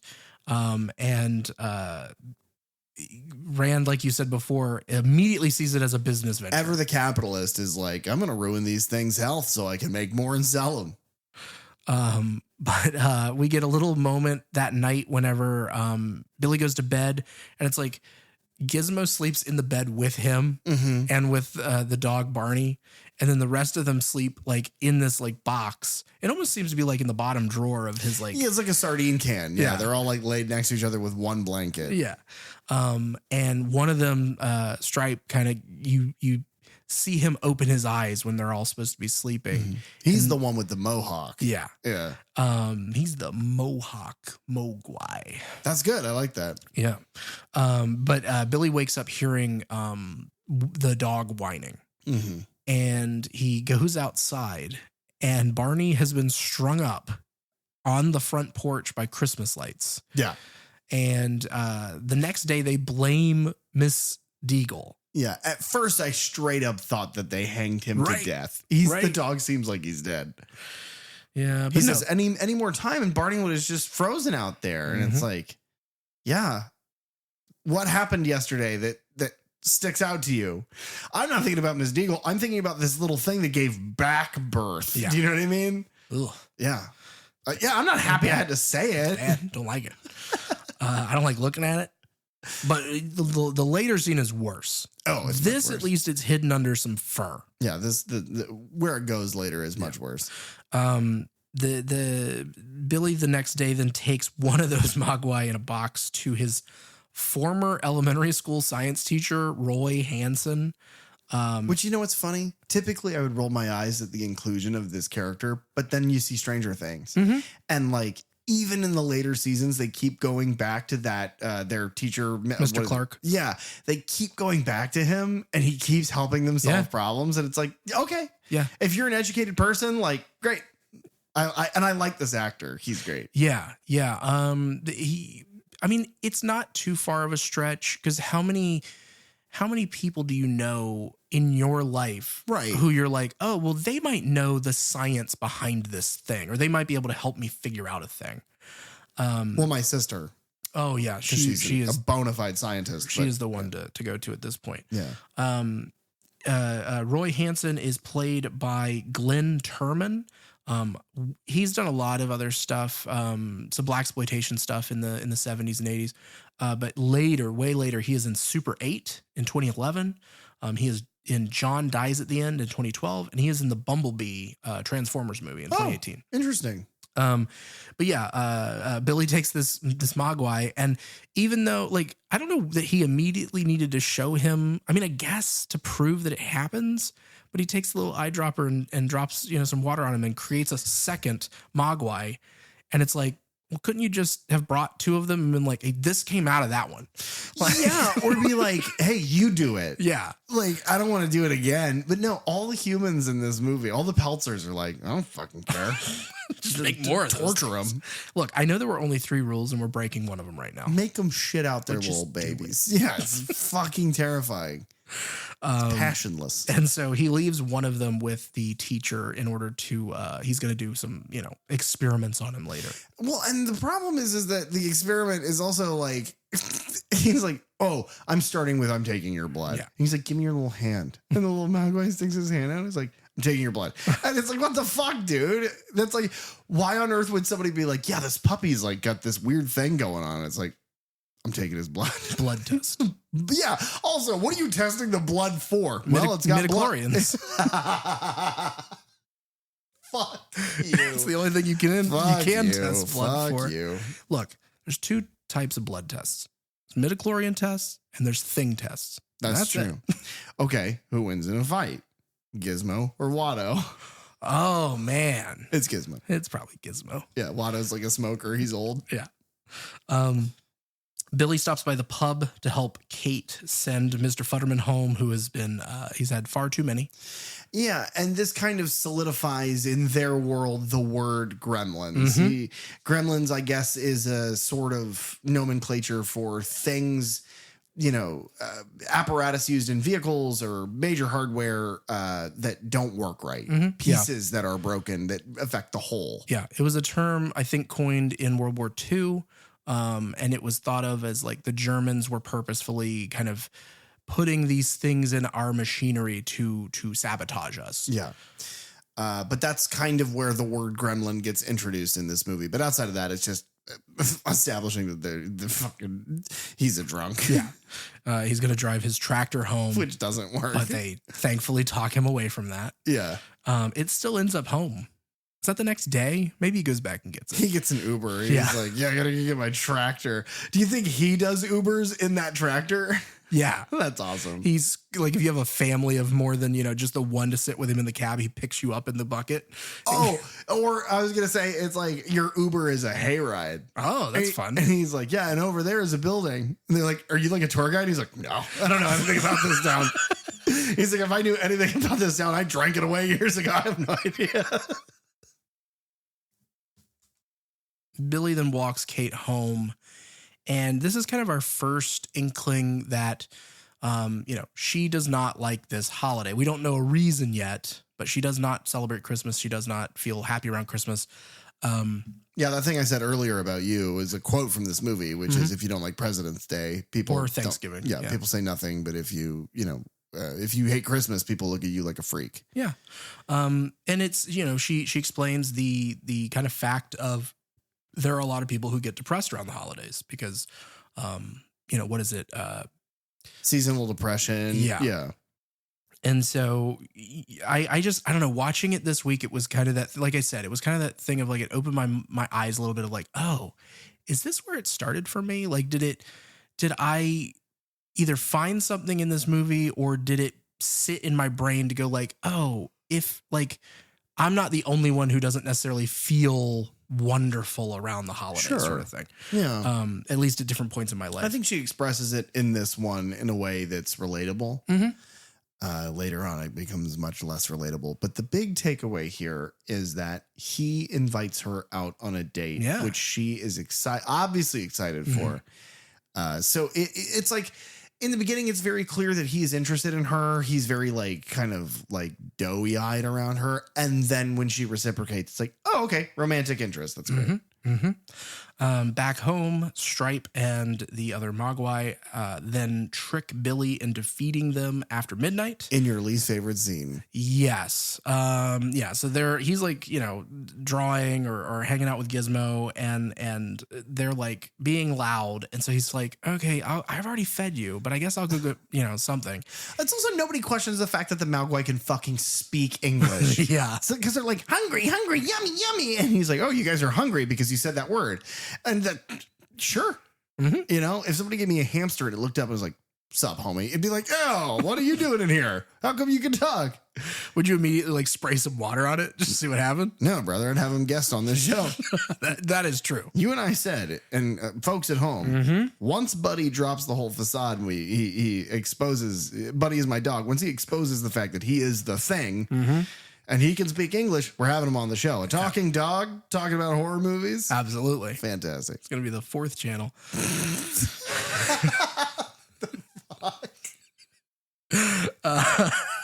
So funny. Billy looks over at his alarm clock, which is like, a few minutes to midnight, like 5 to midnight. Yeah. And he's like, okay, well, it's fine. And he goes and gets this plate of chicken wings from his fridge. It's like uncooked chicken legs. And it's uncovered. It's just sitting in the fridge. But what's interesting is that this sequence cuts in between with the science teacher at the school who is taking the blood from the Mogwai. Kind of running his tests, but he has a sandwich that he's just kind of left. But you look at his clock and it's like 2 a.m. Yeah. Number one, the fuck is he doing there at 2 a.m? Well, I mean, we asked the same question of why are there still kids at school like 2 days before Christmas? Yeah. I don't know. It's like Christmas Eve even. Because that's kind of where this leads, is that it's interspliced and it shows the Mogwais eat but after midnight. And then the next day, it is truly horrific. Billy wakes up in his room to find a bunch of, and there's no way around this, a bunch of xenomorph eggs. That's exactly what they look like. They're scaly. They're covered in slime. They're eggs. And if you're seeing this for the first time, it is like, and you don't necessarily know what the gremlins are going to look like. Right. It is like, what? It is such a difference in these fuzzy little things that we've been seeing to like the scaly, like reptilian, slimy, like disgusting. It's bizarre. But lo and behold, there's an egg in the cage that the Mogwai at the school is in as well. Billy goes there. The teacher calls him. Billy goes there to check it out. Yeah. And this is after Billy realizes that they had unplugged or ripped out the cable for his alarm clock, stopping it at 11:30 or whatever. And it's like this. What a little sign that Gizmo's such a gentleman, because he's offering Gizmo food and Gizmo says, not hungry. And it's like, first of all, you also can speak. No one cares. But also, good for you, little guy. You didn't want to be one of those yucky little freaks. You wanted to drive a pink little Barbie car. Good for you. They can't fit in that. They're too big. The Gremlins are too big for the Barbie car. Oh, yeah. Not Gizmo. Not Gizmo. He's smart. He hits that thing on a motherfucking ramp. It's awesome. Trust me, when we get to the Gizmo driving scene, we're going to blow you guys' mind. Yeah, we're going to go a whole hour on that. He just drives a car. It's really cute. We get a little intro or an interjection scene here of Rand calling Lynn from the Inventors Convention. That's where he is gone. He also took Barney with him. Well, he took Barney with him because Mrs. Deagle's trying to kill him. Yeah. So he takes the dog to let him hide out. And so he calls from this Inventors Convention, and it is just Joe Dante having a blast. It's filled to the brim with Easter eggs. Because there's in the background, there is the time machine vehicle from the movie The Time Machine from 1960. Yeah. Which is there in one shot, and then it has worked and disappeared into time in the next. I think there's the robot that I think is from Lost in Space or something. No, from Forbidden Planet. Okay, the one with all the whirring sensors. That's Robbie the robot. Bethesda would then go on later to design the Protectron robot from the Fallout series off of that robot. Steven Spielberg rides by on like a tandem bike. Yeah, what's that? The bike where you laid down. Whatever that's called. But it's got like a cage built around it, and it's obviously Steven Spielberg, and he's just riding it in a circle around the set. And then our composer is on a call with a very distinctive hat. He's on a call in the phone booth. Yeah. Just Joe Dante having a ball. Yeah. It is Looney Tunes. It's you cut into the weird dad who's doing weird shit, and there's a time machine in the background. Yeah. It's crazy. I love it. Where else would they be, though? It's an inventors convention. That's true. Do they have those? I just love that the caliber of that is somebody built a robot, somebody built a time machine, and Rand Peltzer built the bathroom buddy. Yeah. It's a good invention. Yeah. Yeah. And the smokeless ashtray. And the phone remote. Oh yeah, that one's a great one. I love that bit so much. That one's so useful. But yeah, the cocoons hatch, and the gremlins we don't see for a while. We get little teases of them, which is great. But Hanson, the teacher, calls Billy to come see what has hatched. And then in trying to see what this thing looks like himself, he offers it like a Snickers bar, and it attacks him from under the desk and kills him, and then stabs him with that same needle that he took the blood from him with. In his butt. Yeah. He stabs him in the butt. And Billy shows up and is like, what the fuck? This guy's dead and been stabbed in the butt. It's crazy, though, because, again, you think this is a kid's movie. All I can think of these parents, you think it's a kid's movie. Billy walks in and there's a fucking corpse on the ground with a needle in his ass. And it's like, holy shit. And then you know, we hear the gremlin for a bit. We see his arm come up and scratch Billy as Billy tries to use the phone and call for help. And then it like bursts through into like the vent system of the school. We get like kind of handprints on the wall of this thing. And I mentioned this earlier about the nurse's office. This is where that scene is. And they do a lot. Things get thrown, things get moved and bumped and shattered. Yeah, you get a little bit of a jump scare here as it pops out of the cabinet. But then it's like Billy moves across the room away from it and the camera follows. And so we don't get to see it again. Right. You just get flashes. Yes.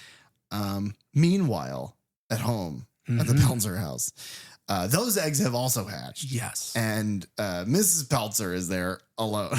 But she's in the kitchen and she hears noise upstairs.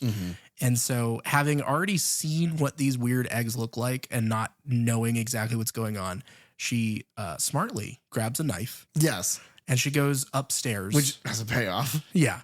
But she goes up to Billy's room and finds that the eggs have hatched there as well. And Billy calls her to say, hey, get out of the house. And then the gremlins know to like pull the phone line to Very kill the Michael call. Myers. Yeah. Yeah. Like, why do you know where that is and how to do that? Like, whatever. Yeah. All right, fine. But yeah, the gremlins yank the phone line. And then this chilling, like, anytime that I hear this song for the rest of my life, since I was a child, this is what I think of is this movie. Do you hear what I hear? Yeah. Starts playing from the record player downstairs. Which even like the little detail that like the record collection to the right of it is a little dusty and there are gremlin footprints in it. Yeah. And it's like, yeah, I love them. But yeah, they are now in the kitchen fucking things up. And Mrs. Peltzer, and you pointed this out. You were like, if there was a room, like if you walked into your house and it was filled with dogs, Yeah. would you Or immediately feral cats or something like It's that. would you immediately begin to murder them? But it's like, no, probably Yeah. not. Could you bring yourself to do it? But Mrs. Peltzer absolutely murders these gremlins. She's like, I've never seen anything like that. And I would like to never see it again. It may be the last couple on Earth. I'm fine with making them extinct. And so we get a couple different gags. She kills one with a mixer. Oh, but this is the first time that we get an actual like clear view of this thing. And it's As it eats like the crazy. cookies she was making. It's crazy looking. They are, if you've never seen a gremlin, how? Yeah. Google gremlin, and there it is. But it is this scaly, sharp-toothed, spiky little bat-eared monster. Yeah. Yeah, they're fucking crazy. She throws one of them into a, I assume, Peltzer mixer. Oh, yeah, for sure. And it finally works, you know? Well, it doesn't work in the sense that it wouldn't have mixed whatever it is. It would have thrown it everywhere. But in the context of this, it's a great it's the Peltzer gremlin murderer. Maybe that's what he should have done from here on out. Like extermination. Yeah. Gremlin He exterminating. just like kind of takes the products that he already has, retools them slightly, makes them into gremlin killers. Like the smokeless ashtray becomes like a bug bomb. It just smokes out all the gremlins. Yeah. You fill it with weed and they get higher than hell. he can juice some of she That's true. They've got green blood. Turn them into like thick coffee. Oh yeah. That's so Everybody disgusting. loves a thick coffee. She stabs one of them to death. That's up on And that's what I'm talking about. She grabs that knife and she runs up and like she fucking ghost face stabs it like 8 times.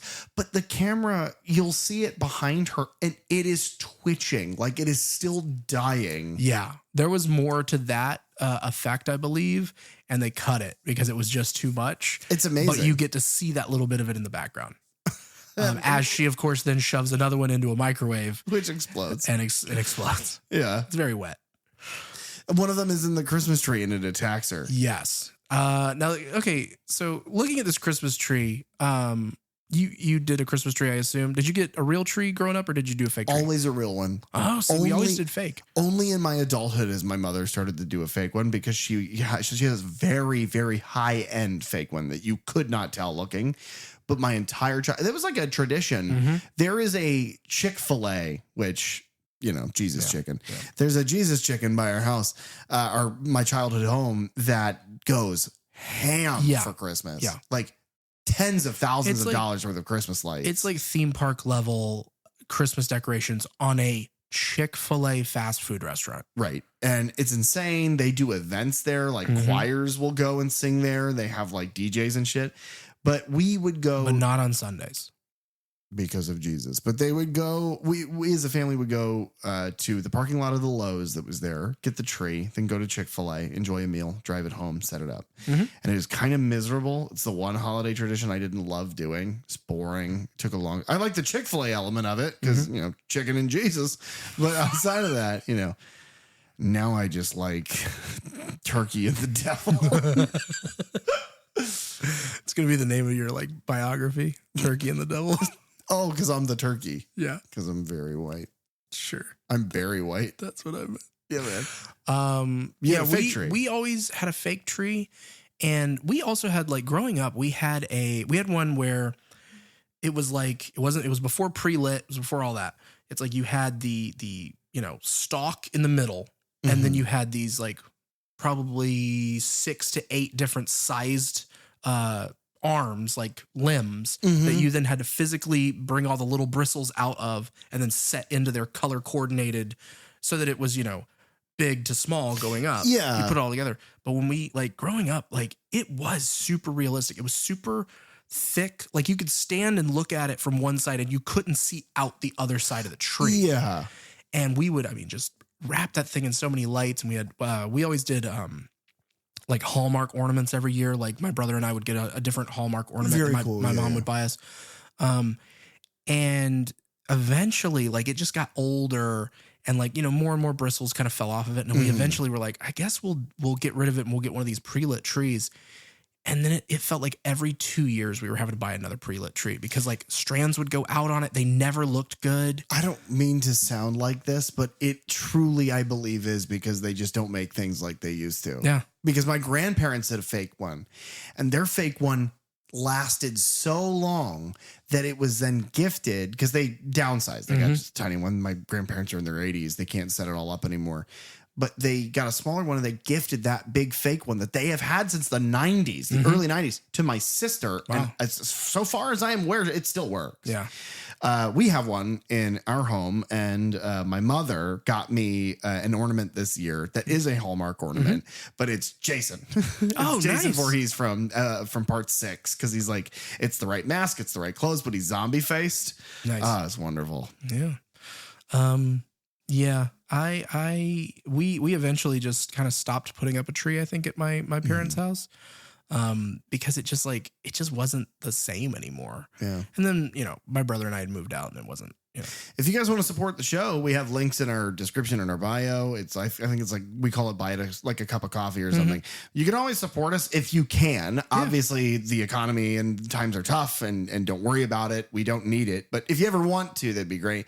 I tell you what, if you do that, we will use that money to buy Gremlins Christmas ornaments. Oh, that's a good idea. It's a good thing for them to do. Buy us Gremlins, folks. Yeah. Trick or Treat Studios for $300 sells a hand puppet that is Stripe the Gremlin. I'll do this whole show, film the whole thing, but I'll do it as though it's Stripe talking. I'll puppet him the whole time. That's awesome. And he will say bad words. The tree, like the lights like die on it, but you see like the red eyes of this gremlin. I love that when they're in the dark, their eyes glow red. I love it. But the tree like falls over and it begins like choking her out with like, I don't know if it's, you know, Christmas lights or whatever. It looks like garland. Yeah. And we get our payoff as Billy gets home and he grabs that sword off the wall and he just knocks that gremlin's block off. It is surprisingly violent. He chops his head off and the little gremlin head goes flying into the active fireplace and bursts into flames. And then it's like, it's almost screaming as it burns. And the camera focuses on him for so long to the point where you see like the latex is starting to melt. It's like, holy shit. Yeah. The smell. You haven't thought of the smell. Okay, here's the question. Actually, not for you. I want to ask you, but the question is more lean to the folks at home. Comment if you think what a gremlin would taste like. Oh, okay. What do you think a gremlin would taste like? Personally, I think it would probably be a little fishy. Yeah, I'd say probably like an alligator, but then everybody says an alligator tastes like chicken. It does. So Alligator is very good. It just tastes like chicken. Shit, dude. I'd love to eat a gremlin then. If you guys would eat a gremlin, because, okay, definitively it would taste like an alligator. I think you're right on that. So hashtag yummy gremlin or hashtag yucky gremlin. Let us know. That's good. Danny's going to do that for sure. That's it. Danny, maybe Caroline. That's it. Yeah. Stripe escapes. Out into the wilds. Yeah. And Billy takes his mom to like the doctor neighbor of his. Yeah. And then do we see her anymore until the finale? Like the No. end of the movie? What I do love here is, again, the lived in feeling of there's a doctor neighbor. They knock on the door and he's like, my mom had an accident. And they're like, oh my God, Lynn, what happened? And he's like, all right, bye, mom. And she's like, be safe. And he runs away. Yeah. But the neighbors don't question it. It's like, yeah, this woman is hurt. She's a neighbor. Let's take her in and get her fixed. Get her fixed. Oh my God. Yeah. It's a vet. That's the doctor neighbor. He's a vet. Billy shows up. Where's my mom? Had to put her down. Well, see, and then their other neighbor, Mr. Futterman, he was also a vet, but from World War II. Oh. That's fun with words, folks. Billy also finds Gizmo, who had been terrorized by the Gremlins earlier, and then thrown down the laundry chute. Yes. And they follow Stripe's footprints to the local YMCA, Yeah. where you can get a good meal. You can do We whatever can't do you that feel. song anymore because that song is like Yeah, I Trump's know, theme song I or know. whatever. But so yeah, Stripe jumps into the pool and it's excellent cinematography. Oh, The yeah. camera does not follow him down. It just is in the water and it shows him the splash and all the bubbles. And then the whole pool, like in Cocoon, the whole pool just glows green. haven't seen that. I know. I don't care. You mean like the cocoons they were in earlier? In the No, movie? Bug is going to get this because Bug and I love Cocoon. Wilford Brimley's in it. But the whole pool glows green. And it's like, oh, fuck. And they don't even really, like, that is the information they've given you, is that the green glow is bad. Stripe is bad. Which works really well because it's like it would be expensive to show a bunch of gremlins come out of that pool.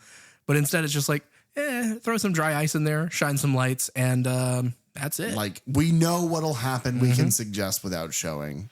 But yeah, he spawns a bunch of gremlins that then descend upon Kingston Falls. In the silliest little stop motion thing Yeah. ever. Do you like this? I do. I do too. It looks, there's a reason why they didn't use stop motion for pretty much anything else in this movie. But I think, and they've said this, but several people have said this, like you need this sort of moment Yeah. to show the immense amount of these the things. scope, yeah. And then, yeah, it's like, oh, there's still little guys wandering around this town. I love it. I love it in an interesting way, though. I love it, but I think it looks like crap. I think it's super dated. It's like the Terminator.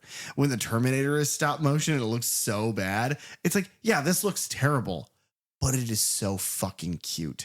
Like they're like walking over each other and like jumping around and like, yeah, let's go let's go murder people. And it's so cute. I love them so much. Yeah, it's that we get so many amazing gags in this next sequence. But before we kind of go into any of that, Billy, seeing this and fleeing the YMCA, goes to the cops to try and explain what's happening, who of course don't believe him at first, but then he shows them Gizmo, who they are absolutely in love with. Everybody is. He's the cutest. And really quickly, Sheriff Frank Riley is played by Scott Brady. He was in a couple things. He was in something called Wicked Wicked, which was a horror movie in 1973, and then he was in Strange Behavior in 1981. It was a slasher film.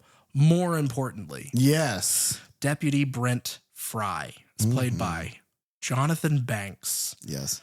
who is in several things that we know him from. He was in Community.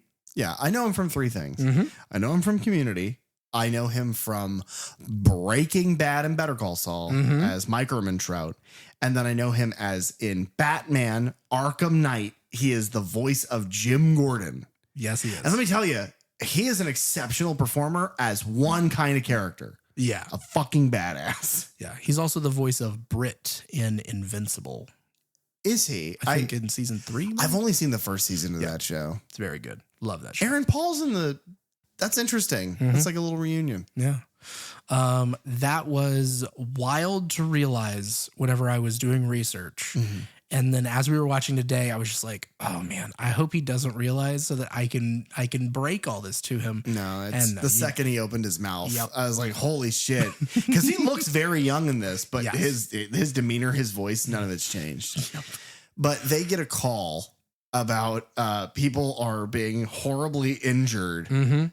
Yes, because he gets a call that the Futtermans have had this accident. Yes. Because we have this small scene here where we're introduced to Sheila Futterman, who's played by Jackie Joseph. She was in Little Shop of Horrors in 1960, and she is in Police Academies 2 and 4, and then she also is in Small Soldiers.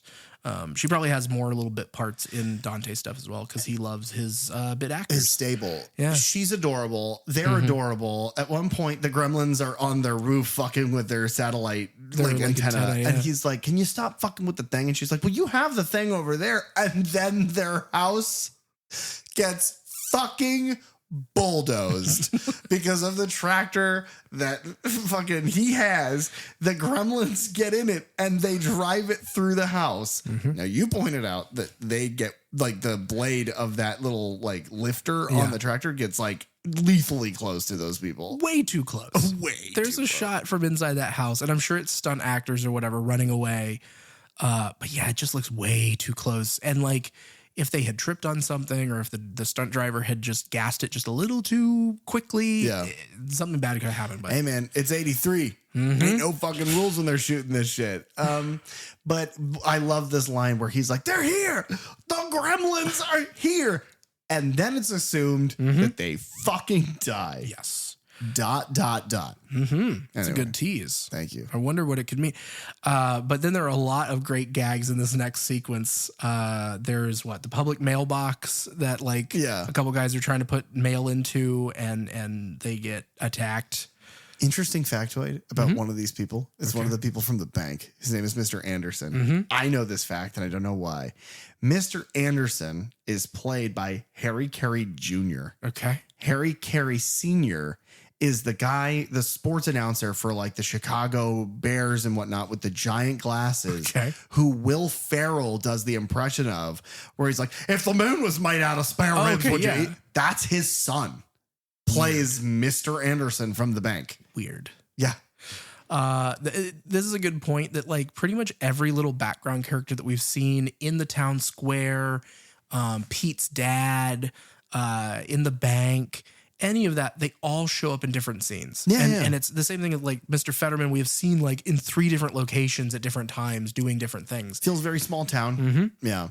But it feels very, that's why they all know each other. And they, the cops are driving around. Yeah, the Gremlins are messing with like the traffic lights, causing crashes. They're posing as Christmas carolers. Yes. And then Miss Deagle, excuse me.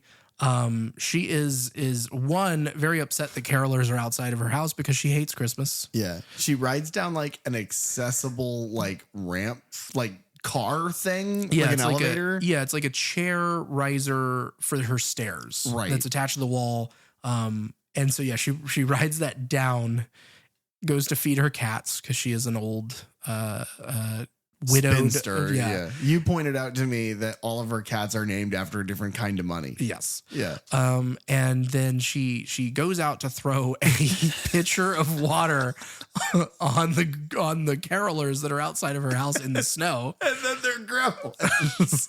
But they're wearing little caps. They're wearing earmuffs and shit. They're like little scarves. Gremlins. And they have like the books and they're I'm fairly certain because one of them is wearing like a furry flat cap. I think that might be Fetterman's hat. Oh, could be. If it is, it's hilarious. If not, it doesn't matter. But yeah, it is the funniest little like carpet pull of like, oh, Carol, and then the door opens and they've got their big eyeballs. I love them so fucking much. It's where we begin going into like they're doing terrible things to people, but in like the cutest, funniest ways. Yeah, we have devolved from it being a bona fide monster to a Looney Tune. Yeah. They are ridiculous. They are not bound by physics. They're not bound by a limit of their intelligence. They are capable of anything. And right now they are pretending to be Christmas carolers so that they can break into this woman's house and murder her. I don't know if, because I only caught it in this viewing. Yeah. The carolers, in the shot where we're looking up at the house and her on the porch, we're seeing the back of the Gremlins. You can actually see a hand and a couple of the puppet rods moving the Gremlins as carolers. I honestly don't know if it's like always been there or if it's like a formatting thing, because sometimes things like that get through with like an open matte film instead of like it was originally shot in a more widescreen, and so there would be black bars on the top and bottom. But then whenever it comes to home video, for whatever reason, The margins are blown out. exactly, Yeah. and then you see things that you're not supposed to. So I don't know which it is. Either way, it reminds you that these little things are just puppets. Yeah, which you talked about last week, talking about the thing 2001, which is like just do puppets. Puppets are always the answer in my mind. Another thing that I pointed out is in the background, you see the headless snowman. Yes. Because she has that fit about the Yes. snowman's head, which I think is such a good payoff. One of the gremlins has snuck into her house. Is it Stripe? I don't know. It doesn't matter. It doesn't matter, but yeah. Just a pesky little guy sneaks in and he tears the panel off of her riser car, her stair riser car. And he just hits a bunch of buttons and like fucks with it. And then runs away because you see him in the background at one point. I assume he's eating her cats. Oh, probably. He's just devouring those cats. She gets in the chair. And again, we are in a cartoon. She is then sped in like this film is sped up. She is sped up the ramp. She goes flying so hard that the chair disconnects from the rail and smashes out of an upstairs window. She goes flying out the window and lands dead in the middle of the road. Where the cops find her and They watch her fall to the they're- ground. and they're still just like, what is happening here? Fucking Mike's actor looks and he's like, is that Mrs. Deagle? It's like, yeah, she just fell strapped to a chair to her death from the third story of her home. There's like a local guy who always plays Santa. And he's covered in gremlins and And they're they're just like, biting the shit out of Well, him. what's happening to him? Yeah, like what is he doing? They go, he dresses up as Santa every year. And then the sheriff goes, well, what is he doing now? And it's like, he's not doing fucking anything. Look with your eyeballs. Gremlins are eating him. Was he doing a bit? He's getting bit. That's really good. I like that. Oh my God, I can't watch. I can't talk about this movie without just smiling so hard my face. I know. because this is the point where it falls apart in the But best in the way. best way. Yeah. Yes. We there's been this radio DJ that we've heard several times throughout the movie. We hear him get attacked, which I think is this great bit to just hear it. It's like we got reports coming in about Little Greek. Wait, what the? Because at first he's like, "Oh, what is that noise out there? Is that fans? Are those our fans out there? Oh no, those don't look like our fans at all." Oh God! Just can you imagine? Can you imagine the lunacy that they're doing in there? They've taken them off the air, but they're playing like, "What's new, Pussycat?" Whoa! And they're just like, "Oh, that's what they're doing." They're throwing the cat parts from Miss Deagle's house at them. Yeah, they get that George Carlin album of the 7 dirty words you can't say on TV, and they're like, "We're playing it." But every time it's like cunt, and then everyone goes cunt, say it, and they all do it. They're like George Carlin says cunt in the record, and then all of them are like cunt, cunt, cunt, and then he's like, "No, we're on the air." I'm gonna get so many fines. And then one of the gremlins turns and his eyes are dollar signs. Stripe and his gang have taken over Dory's Tavern, which is where Kate is still working, trying to not be killed. We have so many odd little vignette moments of gremlins is doing bits. I'll give a couple examples. Number one, there's a bunch of gremlins at the bar and they're all drinking and throwing beer on each other. Kate is helplessly trying to refill their beers. It's not working. One of the gremlins has 4 cigarettes in his mouth and he's smoking all 4 at the same time. There is a poker game happening in the background. Oh, one of them is also like swinging from the fucking rafters. There is a poker game in the background where Stripe is like clearly like the Don and he's playing this game. And then there is a gremlin in a wig and lipstick next to him whose little voice is a little like it's a little higher pitched. And so it begs the question, is this a female gremlin? Or is this a gremlin in drag? Because I don't even think that gremlins would have like a gender. Right. And we they don't reproduce really, asexually. Exactly. Yeah. We don't get like a true named like female gremlin until Gremlins 2. I think this gremlin just identifies as a she. Maybe. And that's good. Yeah. But that gremlin also identifies as a narc because that gremlin tells Stripe that one of the gremlins at the table is cheating. So Stripe has a fucking handgun and shoots him to death.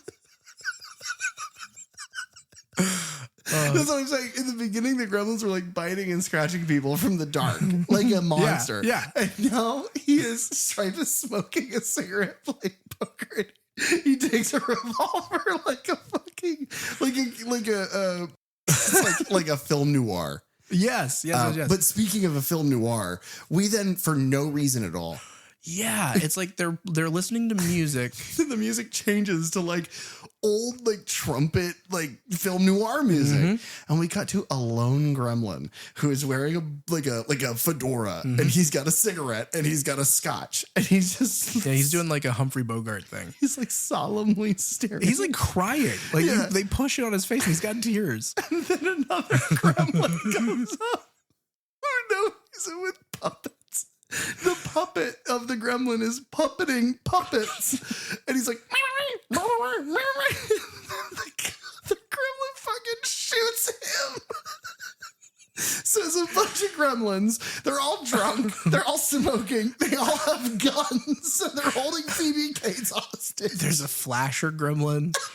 There's a flash dance gremlin. Oh my God. I forgot about the flasher gremlin because it comes out of nowhere. It's Phoebe Cates is working and she looks behind the bar and one of them has got by the bar and it's wearing a trench coat and it flashes her. It doesn't have a dick or anything. It's just like, because it knows people do that.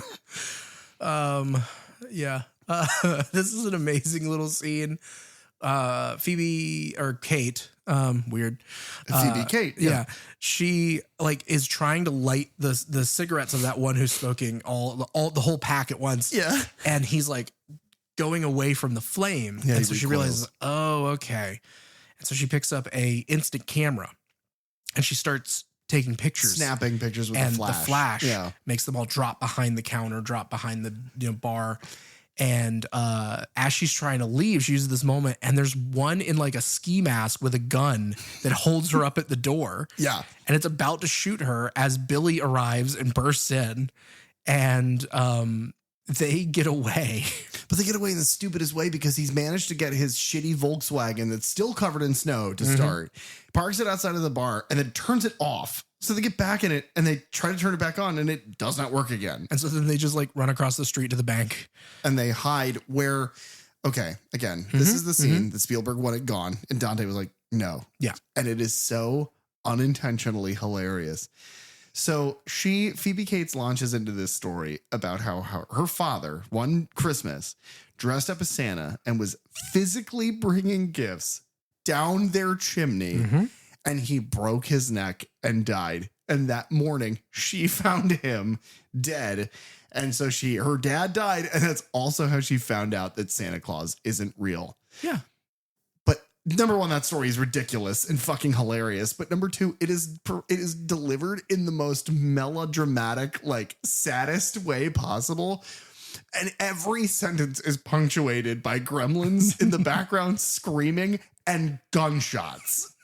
Just in the square. So either the gremlins are shooting people, people are shooting the gremlins, or the gremlins are shooting each other. But either way, the gremlins are all freaking the fuck out. They're drunk. They have a bunch of guns. And Phoebe Cates is sobbing like, this is my dad. He's dead. I hate Christmas. And it is like, and then we found him the next morning with a broken neck.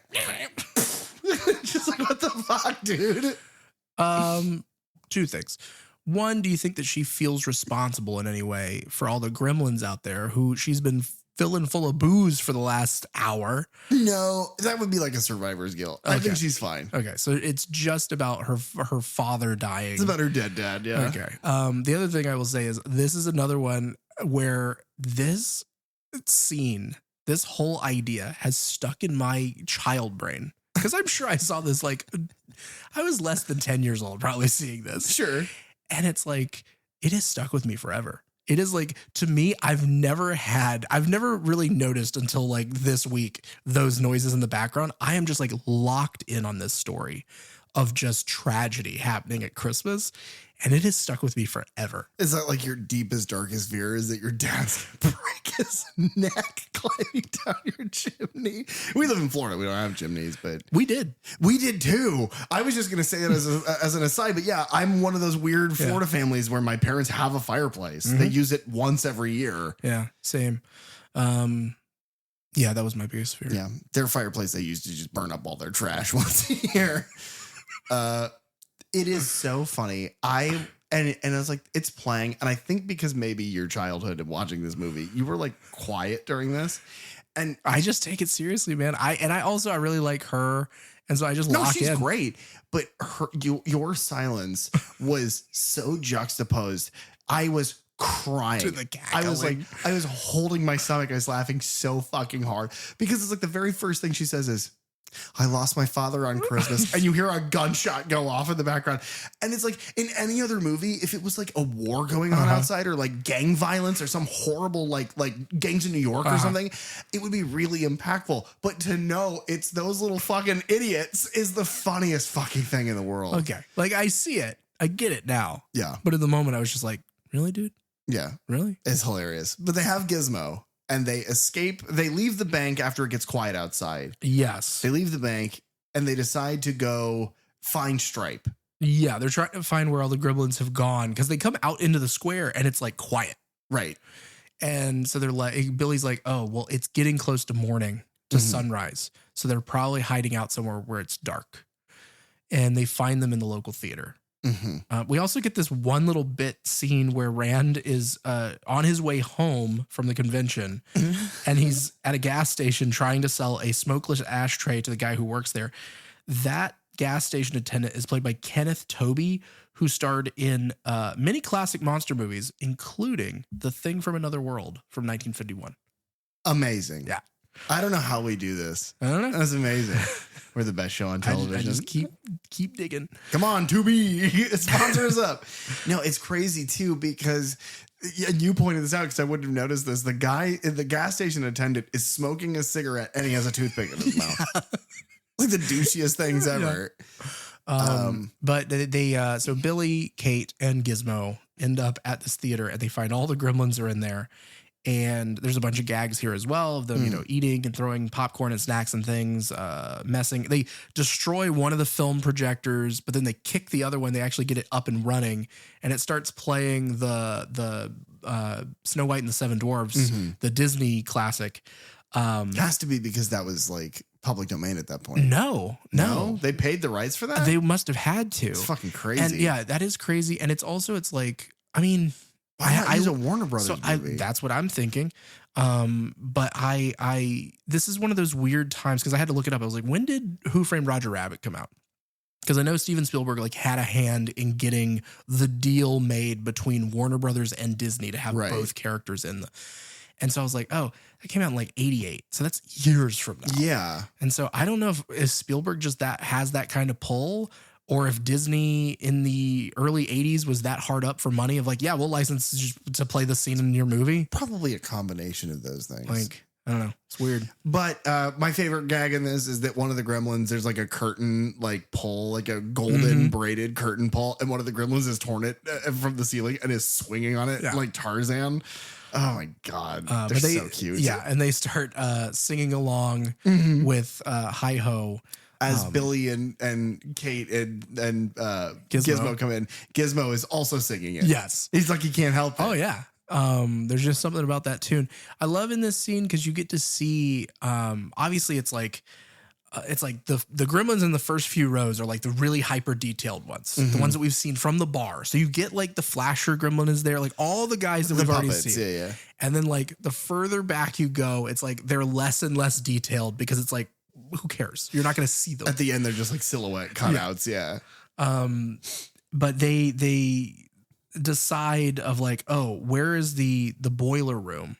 And for some reason, Kate knows how to get to the boiler room. She works there too. Oh man. She works everywhere. The bank, the bar, the movies. She must. Yeah. And so they go downstairs. Stripe, he leaves the theater to get Milk Duds. Milk Duds. And finding like that they had already eating all the snacks in the front of the lobby there, he sees a sign for candy at this department store across the street. So he leaves the theater, and Billy sets the like natural gas, I guess, that's down in the boiler room. He breaks off something so that it's just spraying and filling the theater with gas. And he says the stupidest line here. He's like, "Don't breathe in the gas." Yeah. Yeah, Billy, they know that. Yeah. Maybe it's to Gizmo, but like, or maybe it's like, I don't know if it's supposed to be for us. Yeah. It's one of those little weird things where it's like, I don't know why we needed that. This whole scene, the way it resolves, just feels odd. It's the one thing to me that feels out of place is like, oh, well, how do we get rid of these guys? Yeah. Because we have to, And it's a very quick, he lights a long piece of fabric or whatever and leaves it, and they run out. You get this cool moment where they like the film reel runs out. And so the bright light of the projector, like they start freaking out about, but in doing so, they see Billy and Kate's shadows running behind the screen. And so they tear the screen apart and go through after them. This is another interesting moment that we kind of discussed in our viewing of like the gremlins move towards the screen. And at first it is obviously a hand-drawn, like animated of their shadows getting up and moving. And so now the gremlins have been portrayed as puppets. They've been portrayed as animatronics. They've been portrayed in stop motion and in hand-drawn illustration. And it's like, use all the tools. They all look great. Yeah. It's really like stylized, but I love it. Yeah. They all look great. And timeless thing, 2011. Not the stop motion, but everything else. Yeah.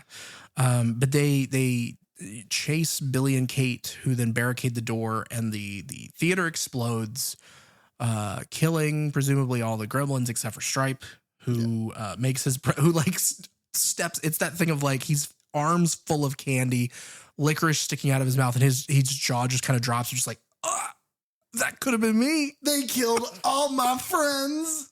Yeah, it's all right. I killed a bunch of my own friends, so who cares? I'll just make more by getting wet. Exactly. They find the smashed window. They suss out that Stripe is in the department store, and they're like, "Let's finish this." Billy sends Kate to try and figure out how to turn the lights on. Yeah. Billy and Stripe go at each other a few times with like Stripe has a chainsaw at one point. He shoots Billy with a crossbow. He attacks him with a chainsaw. Billy is like covered in blood. He's like bleeding from his face. Gizmo, he sneaks away to start driving around in a little Barbie car. Now, any other movie, and I would hate this. Any other movie, I would hate this. He goes and he gets in a little toy car and he drives the toy car around, and we keep cutting back to him driving that toy car around. And there is zero payoff for that car. None at all. For the longest time. It is because they thought, how cute would it be if we put this little guy in a little car and we drove him around? And that's all it is. But because of how established it is that Gizmo is like cute and mischievous and fun, it's like, oh, it works so well. It's just because every so often you're in the middle of like 1v1 deathmatch combat between Billy and Stripe, and then it just cuts to a close up of Gizmo's face in the car or like his little body driving around. It's like, oh, that's right, Gizmo's running around. Well, and that was, I mean, you're right on the money with that. It was like, oh, well, we just have to build a puppet that can sit in the car, and then we can just radio control drive the car around. We don't have to animate his face. We don't have to do anything like that for the long shots. So yeah, that was literally all. Let's just eat some time, put some cute stuff on the screen. Yeah. Shooting the rodeo. We've got the car. Let's just move him around. Yeah. It is so cute. It's like mind-numbing cute. He's in this pink little car. He's laughing. He's having such a good time. I was thinking about Clark Gable films. As I've said before, I'll say it again. I want to pick him up under his little arms. I'm going to hold him up. I'm going to say, I love you so much. I'm going to give him a mooch on the forehead because he's a sweet little boy. Gizmo's also cute, but I want to kiss you on your forehead. Oh, it was you I was talking about. Oh my God. Sweet little motherfucker. Get over here. Oh God. He did it, guys. You don't know if I did or not. You're just listening. No, he did it. Kate figures out how to turn the lights on, and in the weirdest way, she's in like a booth, like 5 stories in the air. It's like a aircraft carrier. She's up there. It reminds me of the bridge of the giant ship in Godzilla vs. Kong. Okay, I don't know why she's flipping switches, but she gets all the lights on, and Stripe's like, "Oh fuck!" And so he grabs a gun. Yes, and it goes out to the like garden center. Yeah. And he finds this fountain with water in it. And he's like, threatening them with Yeah. multiplying. He's got like his finger up and he's like, I'm going to fucking do it. And then we get kind of the payoff with the car. The car's Yeah. not necessary. Well, no, he does touch it because this is where the second grossest thing in the whole movie happens, where his back starts like bubbling. I hate it. The Gremlins do that exact same thing where their backs bubble, and in those bubbles are little pods, and those pods pop out like pus from a zit, and they grow into a gremlin, and it is slimy and yucky. And as Stripe's back is like bulging and about to burst with gremlin babies, that, by the way, when they come out, they're fully grown gremlins. They don't have a childhood. Yeah, it's not like the Muppet Babies. No. God, no. That's how all the Muppet Babies were made. They all gave back birth to a smaller version. Gizmo, like Clark Gable, drives the car up a ramp. It smashes into the wall and is destroyed. But Gizmo sees the little chain to pull the windows open. Fortunately, he's safe because he's behind the wall. Right. But he yanks the chain. The fucking slats come open. The sunlight hits Stripe right before the pods come out. And he starts to scream and writhe in agony. And then you have some of the coolest effects work I've seen in a long time in this movie. Yeah. They build this puppet out that is like, it's like several stages of Stripe melting. The first one is like his eyes are like blind white and a lot of his skin is starting to melt. The next one, he's mostly skeletal and it's like just the ligaments that hold his skeleton in place. And then the last one is like his bones and they've made like a little gremlin skull. I love the gremlin skull. Yeah, they built like an anatomy for him, but that melts and like the sun truly removes him from the earth. Yeah. They close the blinds. Yeah. Gizmo is safe. Yeah, Rand and Barney have shown up. Yes. They were driving back into town and they stop and Barney like leaps out the window. I assume, smelling Billy in this department store. Yeah. Billy and Gizmo. Yeah. And so they show up and then we move to our epilogue, which is we are, either later that night or maybe the next day. It's Christmas. They are at the Peltzer household Like celebrating their victory. Yeah. That they have survived. There's news reports of what's going on. Mass hysteria. They blame everything on mass hysteria. Yeah. They're like, and some people report sightings of little green men. And it's like, there's a town of like at least a dozen people that saw this happen. What do you mean? What do you mean? Yeah. I mean, unless the gremlins killed. Phoebe took pictures of them. Oh, yeah. You've got that. Okay. Yeah. You've got those. She took pictures of the gremlins. That's pretty damning evidence. That somebody out there named Chris Wallace really knows how to make a puppet. Yeah. Yeah. But Mr. Wing, Yes. he shows up. The grandfather from the beginning. Who just knows how to find the Peltzer household. Sure. Mogwai's got an air tag in it. Oh, okay. That makes sense. Yeah. But he's there to reclaim Gizmo because clearly he was right at the beginning. Not responsible. Not responsible. But winking a nod to a sequel bait, he turns and he looks at Billy and he says, he'll be ready for you one day. And then in the cutest fucking moment ever, he's like, you hear from the box, like, and he's like, he has something he wants to say to you. And Billy's like, you can understand him? And the grandfather's like, some stupid line. I don't remember. It's like listening is just listening or whatever. Yeah. But then he opens the box and Gizmo, and it's like the animatronic is so good that it makes these words, but he's just like, bye, Billy. And then Billy says nothing. And he's just like kind of taken with emotion. Yeah. That's the end of the movie is the grandfather walks down this beautiful matte painting. Yes. It's beautiful. And it's like, the houses in the painting all have Christmas lights, and you can tell they used real lights to kind of bring it to life. Oh, it's gorgeous. But he walks off, and that's the end of Gremlins. Yeah, we get like 2 lines of narration again of just like, see, I told you I had a story, and there it was. And it really is just like, and remember, never feed a Mogwai after midnight. And it's like, you don't get to tell me that, sir. You've been gone the whole movie. Yeah. You old douche. He invents a douche that just like it fires water up inside of you so hard it like tears your organs apart. He's like, yeah, it's good. It's like a juice cleanse. It's like, Randy, no. Yeah, I kind of love this movie. It is wonderful. It is. not only is it a fairly good horror movie in certain points. Yeah. This is the least horror movie we'll probably ever talk about. Yeah, probably. Yeah. Well, until next week. Yeah, no, next week there's no horror at all. But and we've had like we've brushed movies that are like this is like Army of Darkness. You want to make out?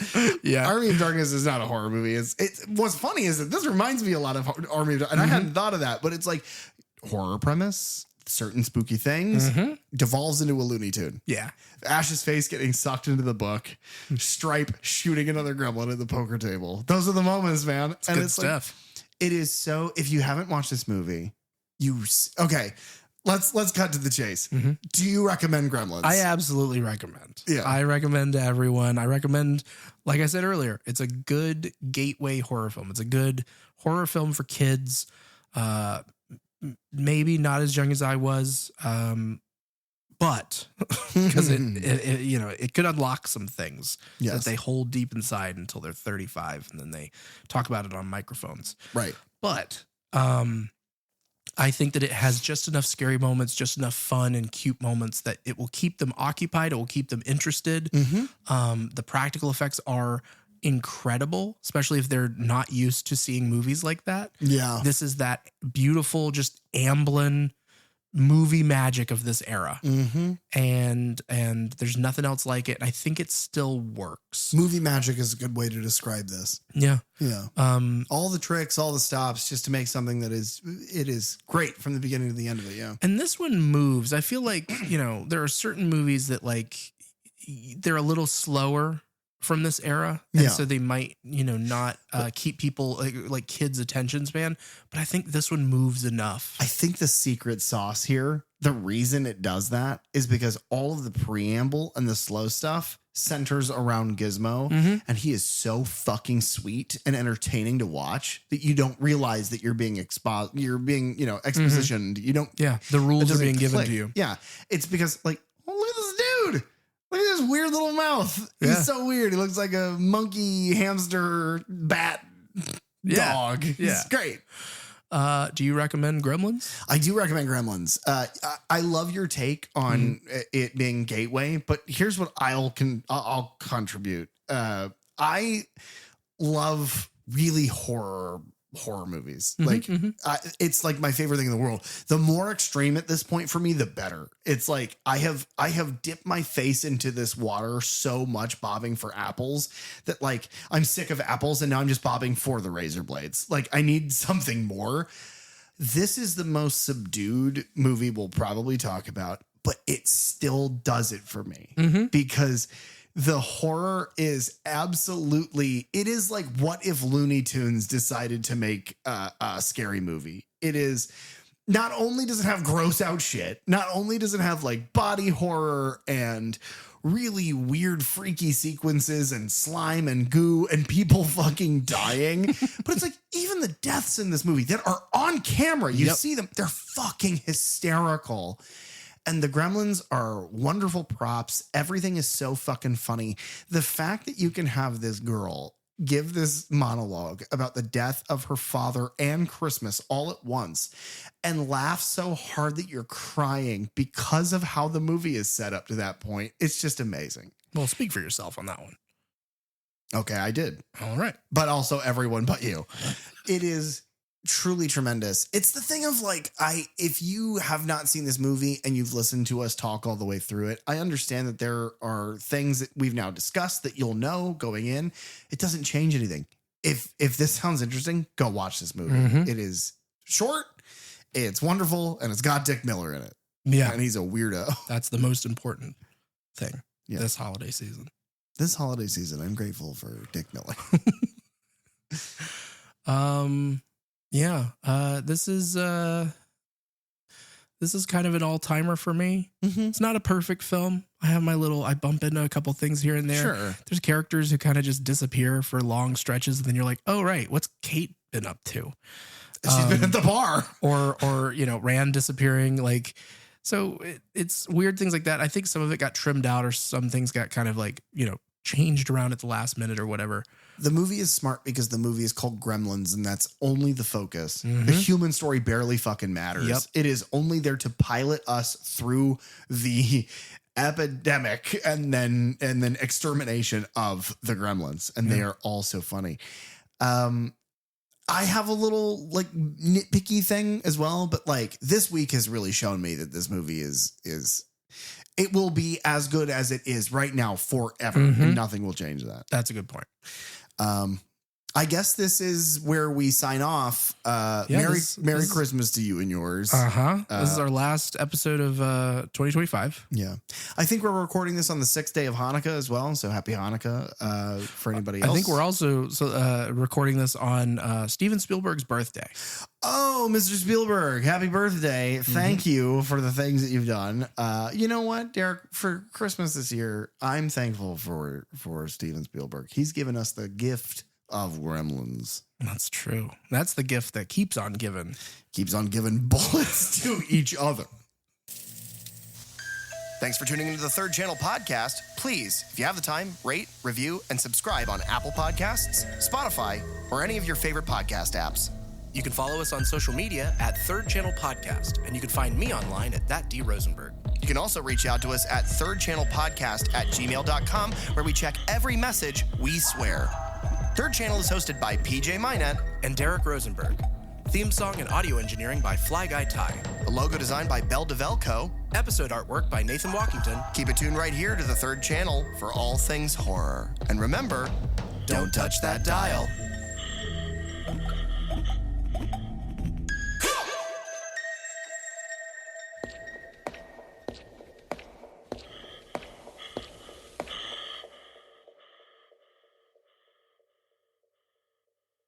Egg salad and eggs.